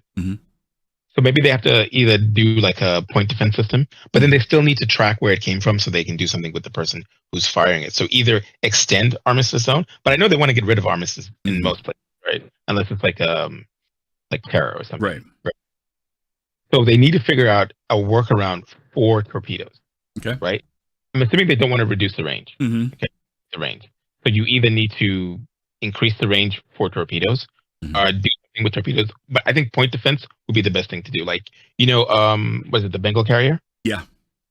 Its point defense system for missiles would be great to have around stations and just shoot them all. But then you have to do something about the person who fired it. You're on the same page with Admiral Kusanagi, because I think those 2 points were two that he raised up: a point defense system, you know, that would kick in, you know, because tracking torpedoes, right? And then also being able to identify who launched the torpedo. Yeah. Exactly. Cool. Yeah. Okay. Because I mean, we will be expecting stuff like this to happen a lot, and then they also need to institute some type of integration for the bounty hunting system and crime stats. You know, because go ahead.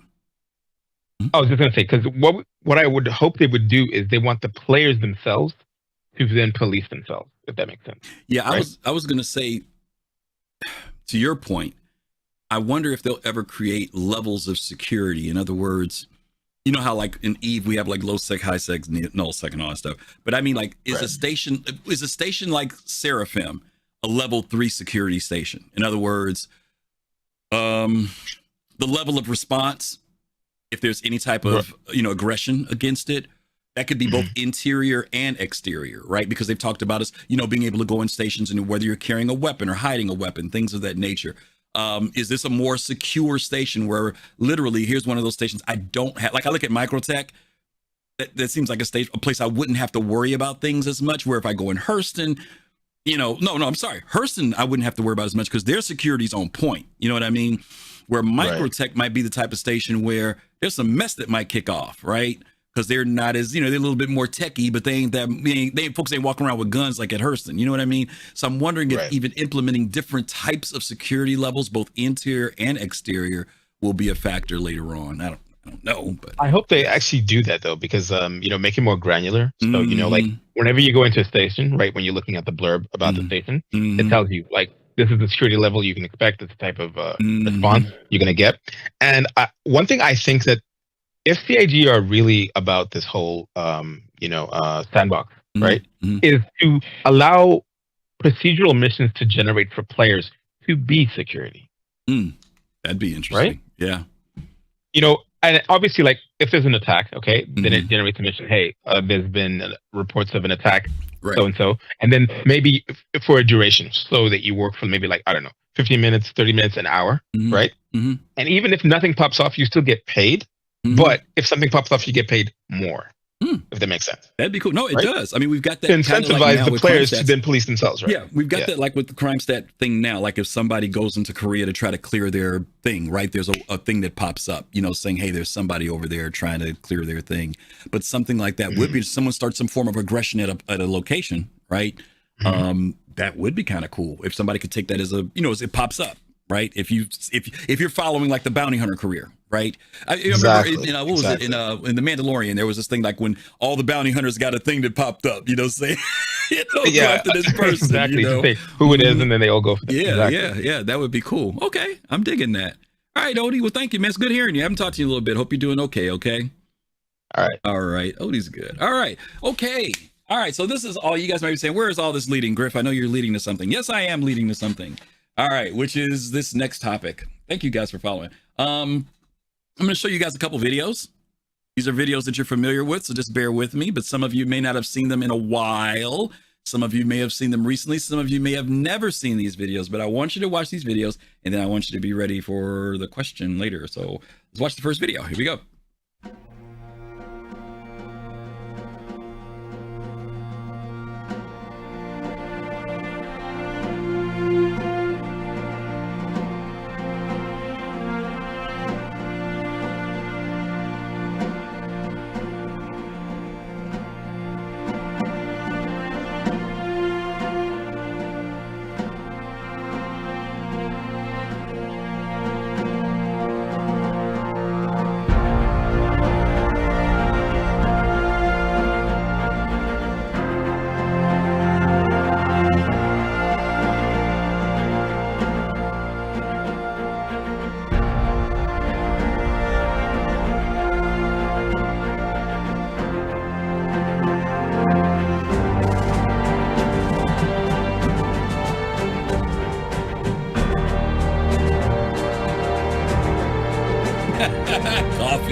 They couldn't afford bagpipes back then.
Okay, that was the very first video. Some of you guys have asked when was this, and this goes back to with CryEngine 3. This goes back to 2012, believe it or not. 2012. That was the video that caught everybody's attention back in the day.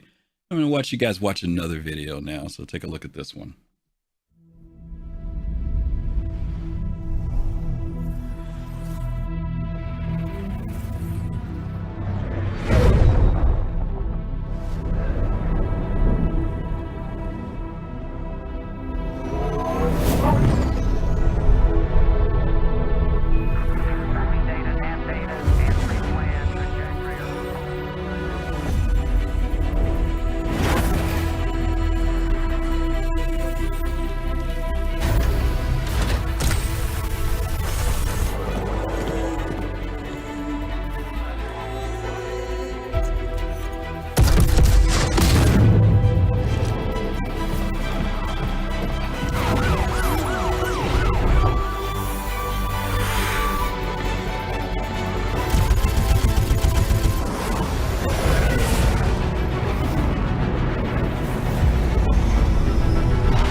Okay.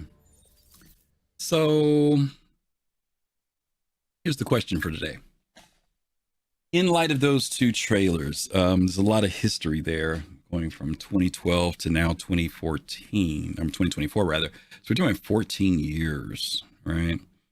And the title for today's show was this: My Game and the Game.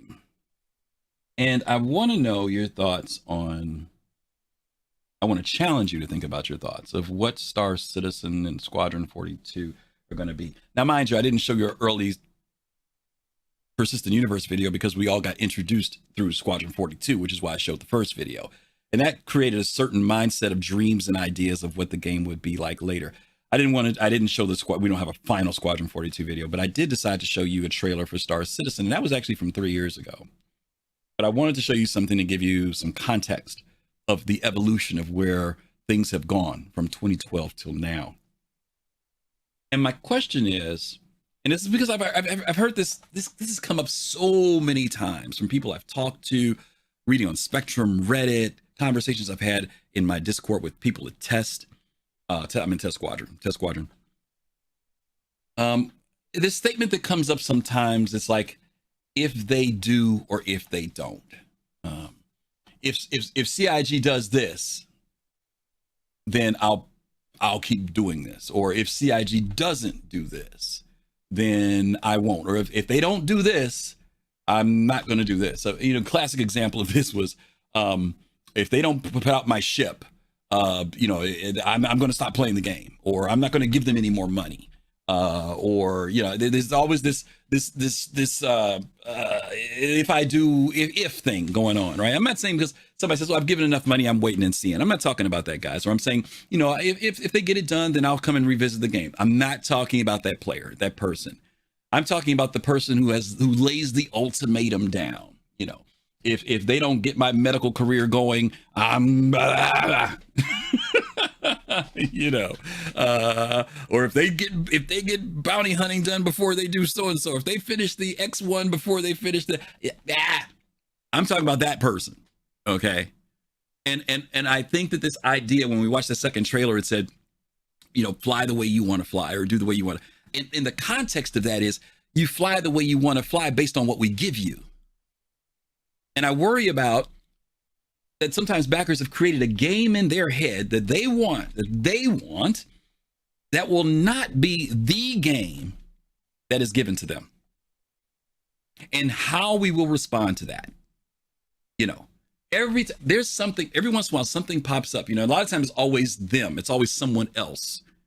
Something happens in the game development and, you know, you hear people barking about it. You know, they want to, remember this when this came back about slowing down the speed of ships.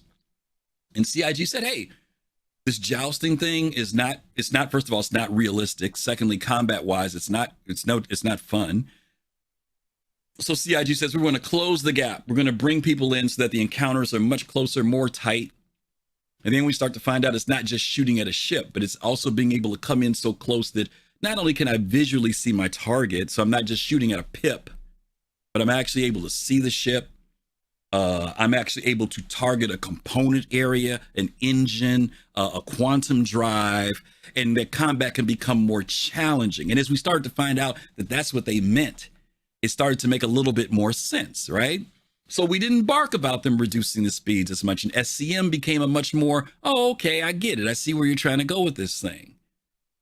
And so sometimes it takes all this extra convincing to say that CIG might know what they're talking about when they do something. Now, sometimes they get things wrong. I first want to admit CIG has not gotten everything right. I'm not trying to defend them, but I am saying that there are a lot of smart people that work over there. And, you know, there's trial and error. There's feedback from us. There's opportunity. Some of you guys know that when the X1 came out, we made some stink about the fins that they put on, right? The canards, right?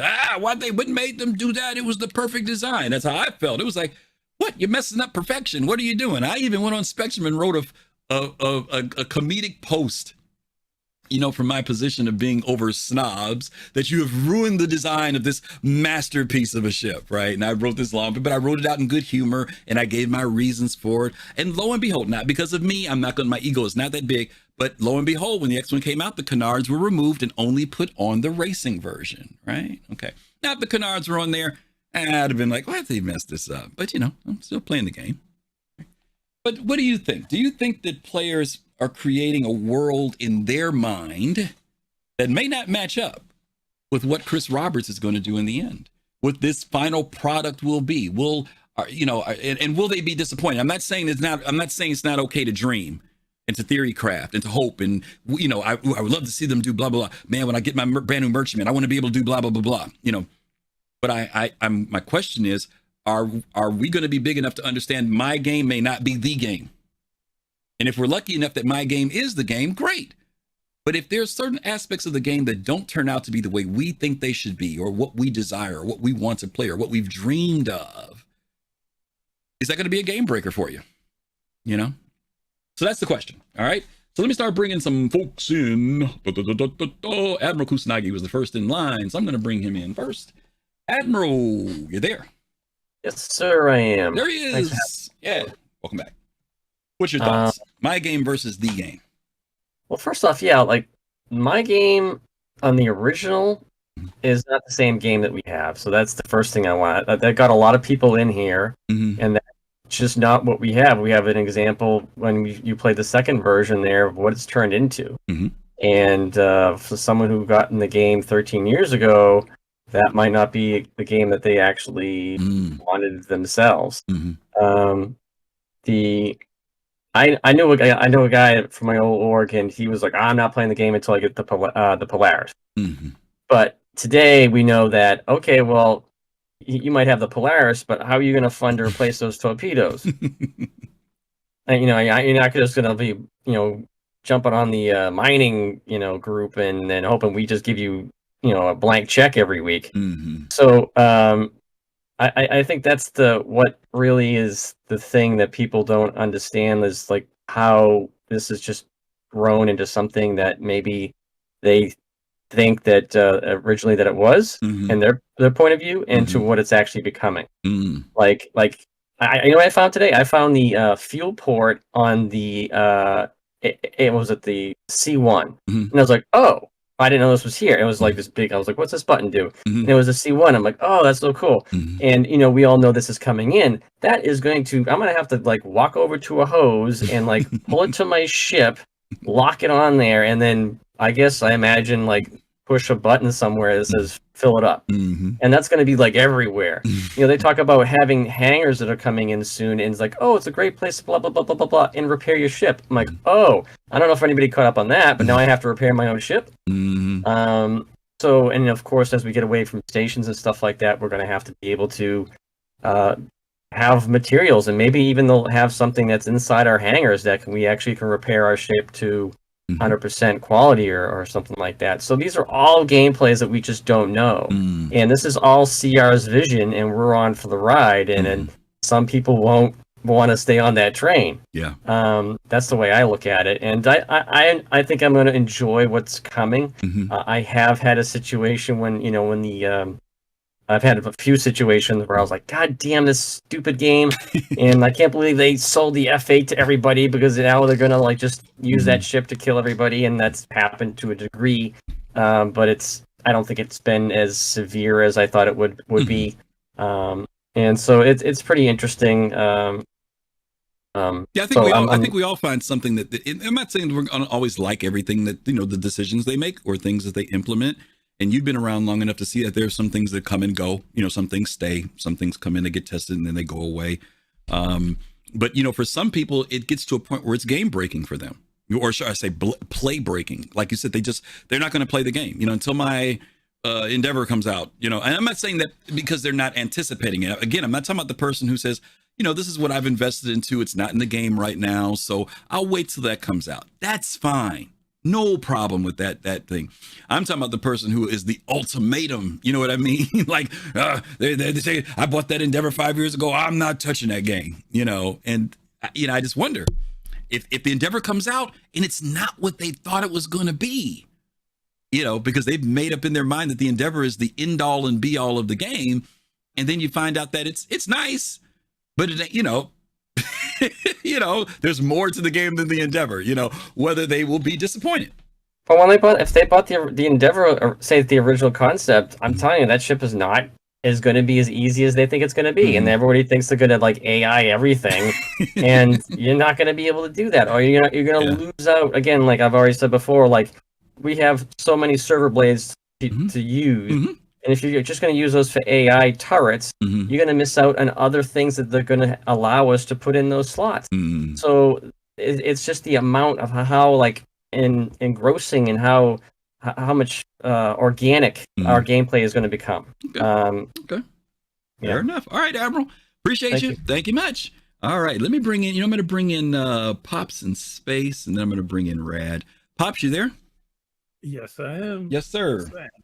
Yeah, Admiral brings out a really good point, and when he said this is CR's game, which I believe is true, but I'm going to take it a little bit further. There's that old saying in retail where the customer is always right. I hate that saying. I can't stand it. Because the customer is not always right. It's a saying that has spoiled generations of people. But I sometimes we put our money into something and we get that attitude that because I put $5 over here, I expect Burger King. Have it my way. Right. I can sympathize with some people. They spend X amount of dollars, but it does not gain you that privilege. It doesn't. You invest in the game by your own choice. You can do like you said. I make a post. I can voice my opinion. I think this should be done this way. Maybe if we can compromise in the middle here, I hope we can do that. But again, back to what Admiral said, this is CR's game. They do listen to it. Okay, good. Here's my question for you. Has there ever been something that in development so far that's come up that you kind of made you raise your eyebrow, like, have you been 100% every decision, or is there something that even for, like for me, I mentioned like the X1 thing. Was there something for you that you were kind of like, I don't know why they're going that way with it? Or have you been okay so far? I put it in a point of disappointment if I could, if sure. that's okay. Sure. Okay. the BMM. I was disappointed, but in relation to what? The timeline or design or what? The delay. Okay, the delay. Okay, right. Okay, because my heart was like, yay! But then I thought about it, and I'm like, I have a Polaris also, and I'm like, okay, what am I gonna do with it? I want to get in there, and I want to. Like I said, I want to go. I want to walk around the interior. I want to look in every little corner. I want to see this and see that. Right. But what am I going to do with it? Once, I mean, it's going to take me. Well, I don't know. Yeah. Well, trade's not in, economy's not in. So yeah, it's nice to have it, but yeah, I get it. Okay. I can bring it up in my hangar and look at it, sleep in it. Hey, so you made Fast Card. I'm sure Fast Card's laughing about that too. But yeah, I get it. Okay, but you did have something that you've been a little disappointed by, and that's fair. I think everybody, like I said, everybody's gonna have something in this process that they're gonna, either be disappointed or raise an eyebrow to, or maybe not like. But it's not something that makes you say, "Well, this isn't the game I," blah blah blah. That's what I was wondering. Okay. All right, Pops. Thank you so much, man. Appreciate you. Okay. All right. Let me bring in Rad was next. Let me bring in Rad. Rad. Sorry about that. You there? Yeah. Hey, buddy. Hey, thanks for having me on. So I'm going to build on a little bit what Pop said, but I've latched on to the first portion of your question. People who are given what I would call these Maximus demands, these ultimatums. I think you should believe their ultimatums as big as you should believe their monetary contribution to the game. Case in point, I am beyond the concierge. I am a couple thousand. I'm not ashamed to say it. Right. I'm $1,000 away from Wing Commander. Okay. If I would come to you later on tonight and say, "F this game, I ain't playing it. I don't have this. I don't have that. I'm gone." And if I don't sell my account or I don't try to get my money back, I'm full of it. I'm just mad. I'm just frustrated by something that the game hasn't made. Maybe I got ganked. Maybe I got this, that, that. Right. So forth. But if someone put in $45 and says, "I'm gone. I don't care. I'm leaving." Right. They want to put $45 in.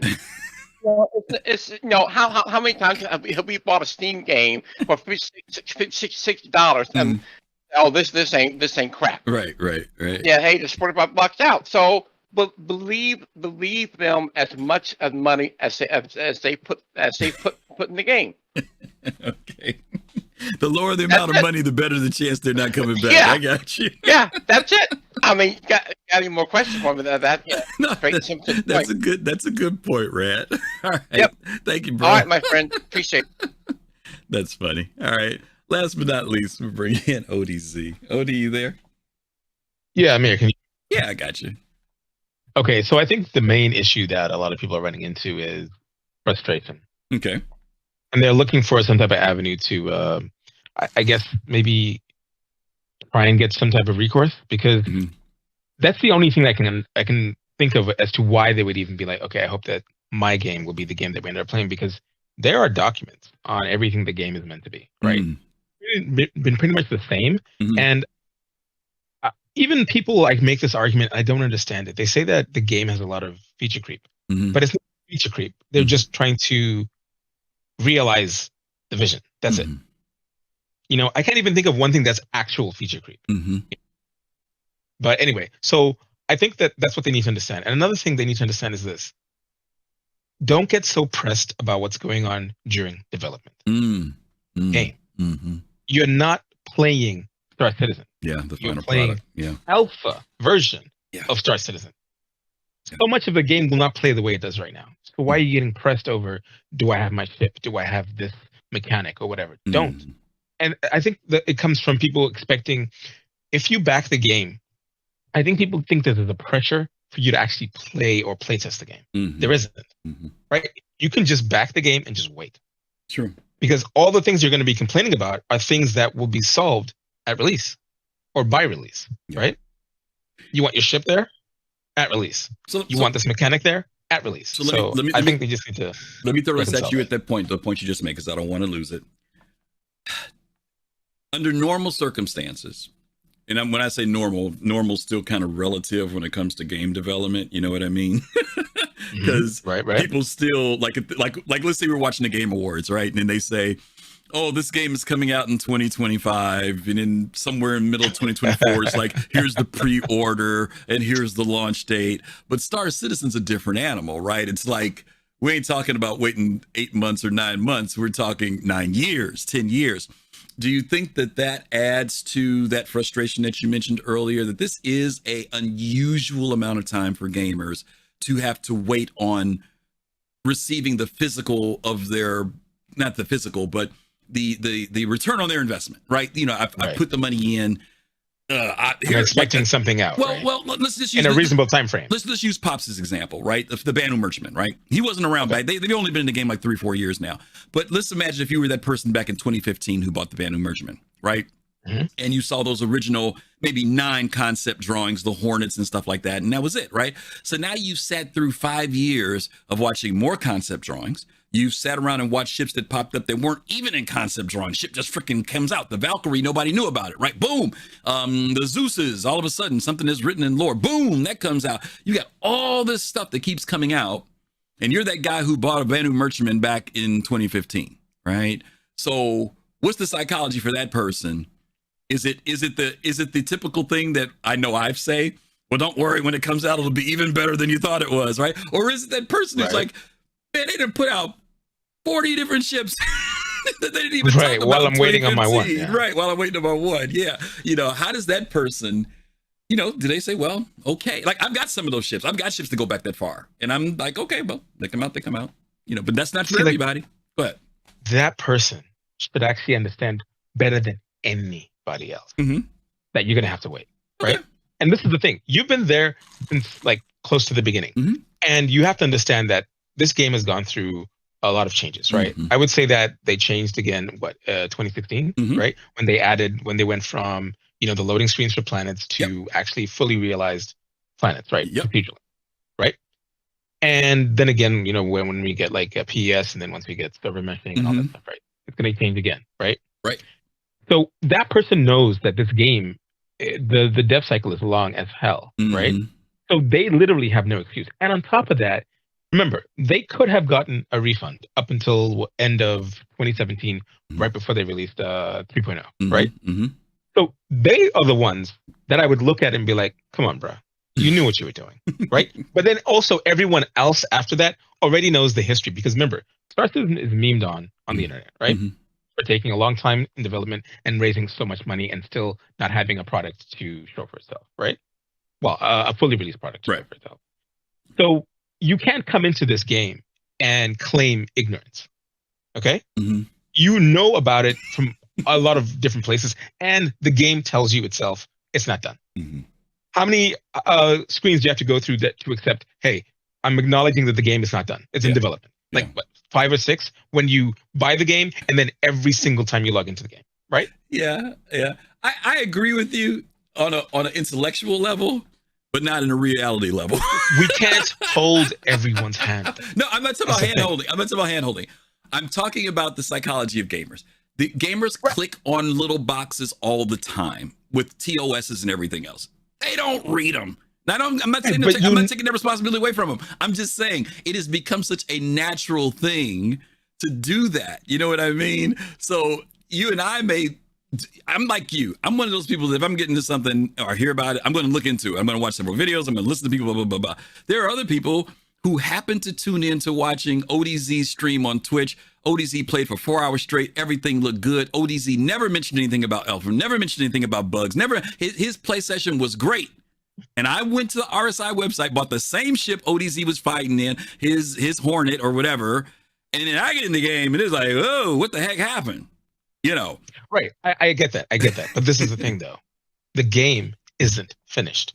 Everything that they're complaining about is stuff that would hold water. Odie, name a game that's finished. That you, over the last 4 years, that have come out with that same thing. Okay. Cyberpunk wasn't finished. You're right. Let me rephrase. It's not that it's finished. It's fully released. Okay, True. this game is not fully released. True. Okay. So you can't expect fully released features in a game that isn't fully released. Okay, that's all I'm saying. I'll buy that. So, I'll buy yes, that. you may say that you may not read the blurb that says, but it says alpha everywhere though. Anyway, so okay, you don't know what alpha means. Okay, It that's means fine. early That's access fine. to some It people. will hit you.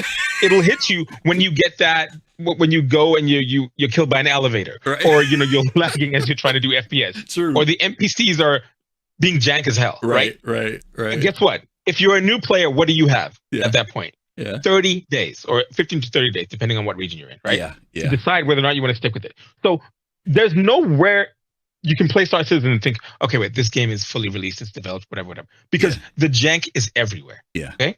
Yeah. Fair enough. So who's to blame at the end? You stayed, right? That's the thing. I think they're frustrated because they saw the potential and they stayed, but they're itching for it to be finished. Good point. I'll buy that. That's for what I'm saying, play other games, do something else. I'll buy, if I'll you buy can't, that. play test. No, I think that's good. I think your point is they see whether consciously or subconsciously, they see what the game could be, right? And obviously, if you see it with other people's gameplay and it's not happening with your gameplay, you might start feeling a certain kind of way, right? I get it. Playing with 16 gigs of RAM. Come on now. All right, Odie. Bye, Odie. Thank you. All right. That's good stuff from Odie. Yeah. All right, Matty Bear, don't be funny. I'm not talking about no Hogwarts and Baldur's Gate. Yeah, those two games got it together. Out of the whole year, And I wasn't picking on Cyberpunk and them in Starfield. I was just saying there's been this pattern happening in the industry of games getting released, and then there still has to be work done on them to get them where they want to be, right? And, I'm just saying players have gotten used to, and it's terrible to think that. I mean, guys, you guys know I'm an old dog, right? Games used to come out, they were finished. There was no updates later. There was no sending you another disc or download. You got it. It was done. And now it's just become like the thing that a game comes out and it's like you almost expect, well, they'll fix it, well, there'll be a patch, Anyway, that's a whole nother traffic. Well, listen, you guys gave some great commentary to that. And I hope that it challenges you to think about, if you are one of those ultimatum people, relax, have a drink, take a deep breath. Or to Odie's point, sometimes you just got to go play something else, come back later when the thing is in a better place. We want you guys to enjoy the ride, but for some people, the ride is not enjoyable. It's a little bit of a rough ride and got to step away a little bit and take a breath, but we will see how it goes. So anyway, that's the name of that tune. So thank you guys. I appreciate everybody who dropped in today for that conversation. And I hope you guys enjoyed it because I enjoyed it. All right, let's talk about what's coming up here. FC, if you're still on, I need somebody to... Oh, Yo Meg. Okay, I got it. Today's Podset Saturday. You guys know that this is our weekend where we highlight other content creators in the community who've been around much longer than we have. Mr. Paul Shelley with the Astro Pub is on at, what time is he on? 6 p.m. Eastern time with the Captain's Table. Brings on folks from the community, come on board and talk about the latest. I guarantee you they're going to have a hot show today because there's so much stuff to talk about from this last week. So they'll probably have one of their 3-hour shows tonight. I'm not sure who's on. Thank God I'm not on there this week because it would be too much to talk about. But anyway, be sure to tune in to Paul Shelley with the Captain's Table. Then after that tonight, the guys from Relay, I'm sure they'll have a lot to talk about tonight at 9 p.m. Eastern time. So much conversation going on about 3.23 and the anticipation of stuff that's coming out. So yeah, but again, with all this excitement, take a deep breath, relax, enjoy the ride, as Disco Lando has said, because for the next few weeks leading into April, we're going to be getting little things and a little bit more information, but hopefully we'll be able to have a really good spring of cool stuff to look forward to until we get to the fall with 4.0, maybe. We'll see what happens. Anyway, for those of you who don't know too, I didn't mention this earlier. Some of you, I don't know if I mentioned it last week, but they did put out an announcement last week at the, not Madrid. Where were they at? Where were they? They were in Spain, not Madrid, Barcelona, Bar Citizen. The word came out that CitizenCon will be in Manchester this year. So for those of you who are planning on going and attending, Manchester, that's it. We don't have a date, but we do have a location, and I'm sure CIG is going to get that out as soon as they have something locked down. I'm hoping to go. I'm hoping to go to Manchester. So if any of our Soul Citizens friends are over there in the UK, I hope we get to meet you. I hope I get to meet you. It's on my plans to go. I'm like 90% sure that I'm going to be going to Manchester in October, if it's in October. So hopefully you guys will be able to join us over there and be there with us. In the meantime, that's what's going on today. Tomorrow, continuation of the conversation today a little bit. We're doing a show called Light and Dark. And the show tomorrow is basically going to be talking about why people feel so strongly for and maybe not so for CIG and their decisions in the game and what's in the game and how it's played and why the industry feels a certain way, why they react a certain way to the idea of Star Citizen and Squadron 42. So that's going to be our show tomorrow, Light and Dark. You can call it, I don't want to say like white knights and salty people, something like that. So we try to come up with something a little bit more creative. So that's going to be tomorrow, Light and Dark. Hopefully you guys can join us at 8 p.m. Eastern time. Should be a really, really good show.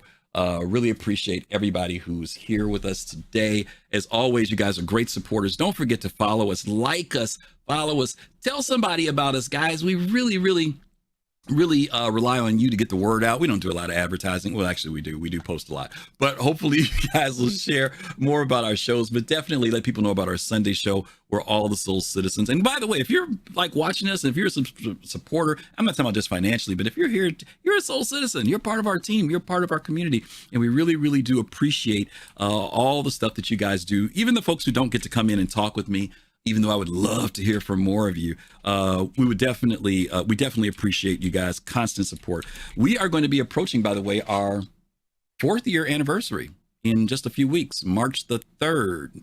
Yeah, March the 3rd.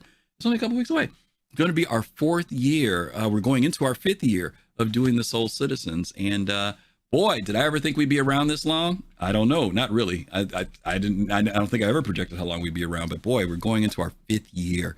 So hopefully you guys will be able to join us for our anniversary show as well. Anyway, we are getting ready to go ahead and send you guys over to one of our Soul Citizens, Yo-Yo Meg. You guys know Meg. Meg is I think Meg is still our newest. No, Meg's no longer our newest person. Nomad is. But Meg's a wonderful content creator, so much energy. She's been playing Skull and Bones. So if you guys want to check her out, I want to check out Skull and Bones too. It's still not released. I think it comes out on the 16th. But Meg's always fun to watch. She's a dynamic FPS player, y'all. You know, she's played Fortnite and wear that sucker out. Anyway, when you go over with Meg, give her our love. Let her know you came over from Soul Citizens. Don't forget to see us tomorrow, 8 p.m. Eastern time for Light and Dark. And as always, peace, love, and soul. See you soon. Take care. Bye.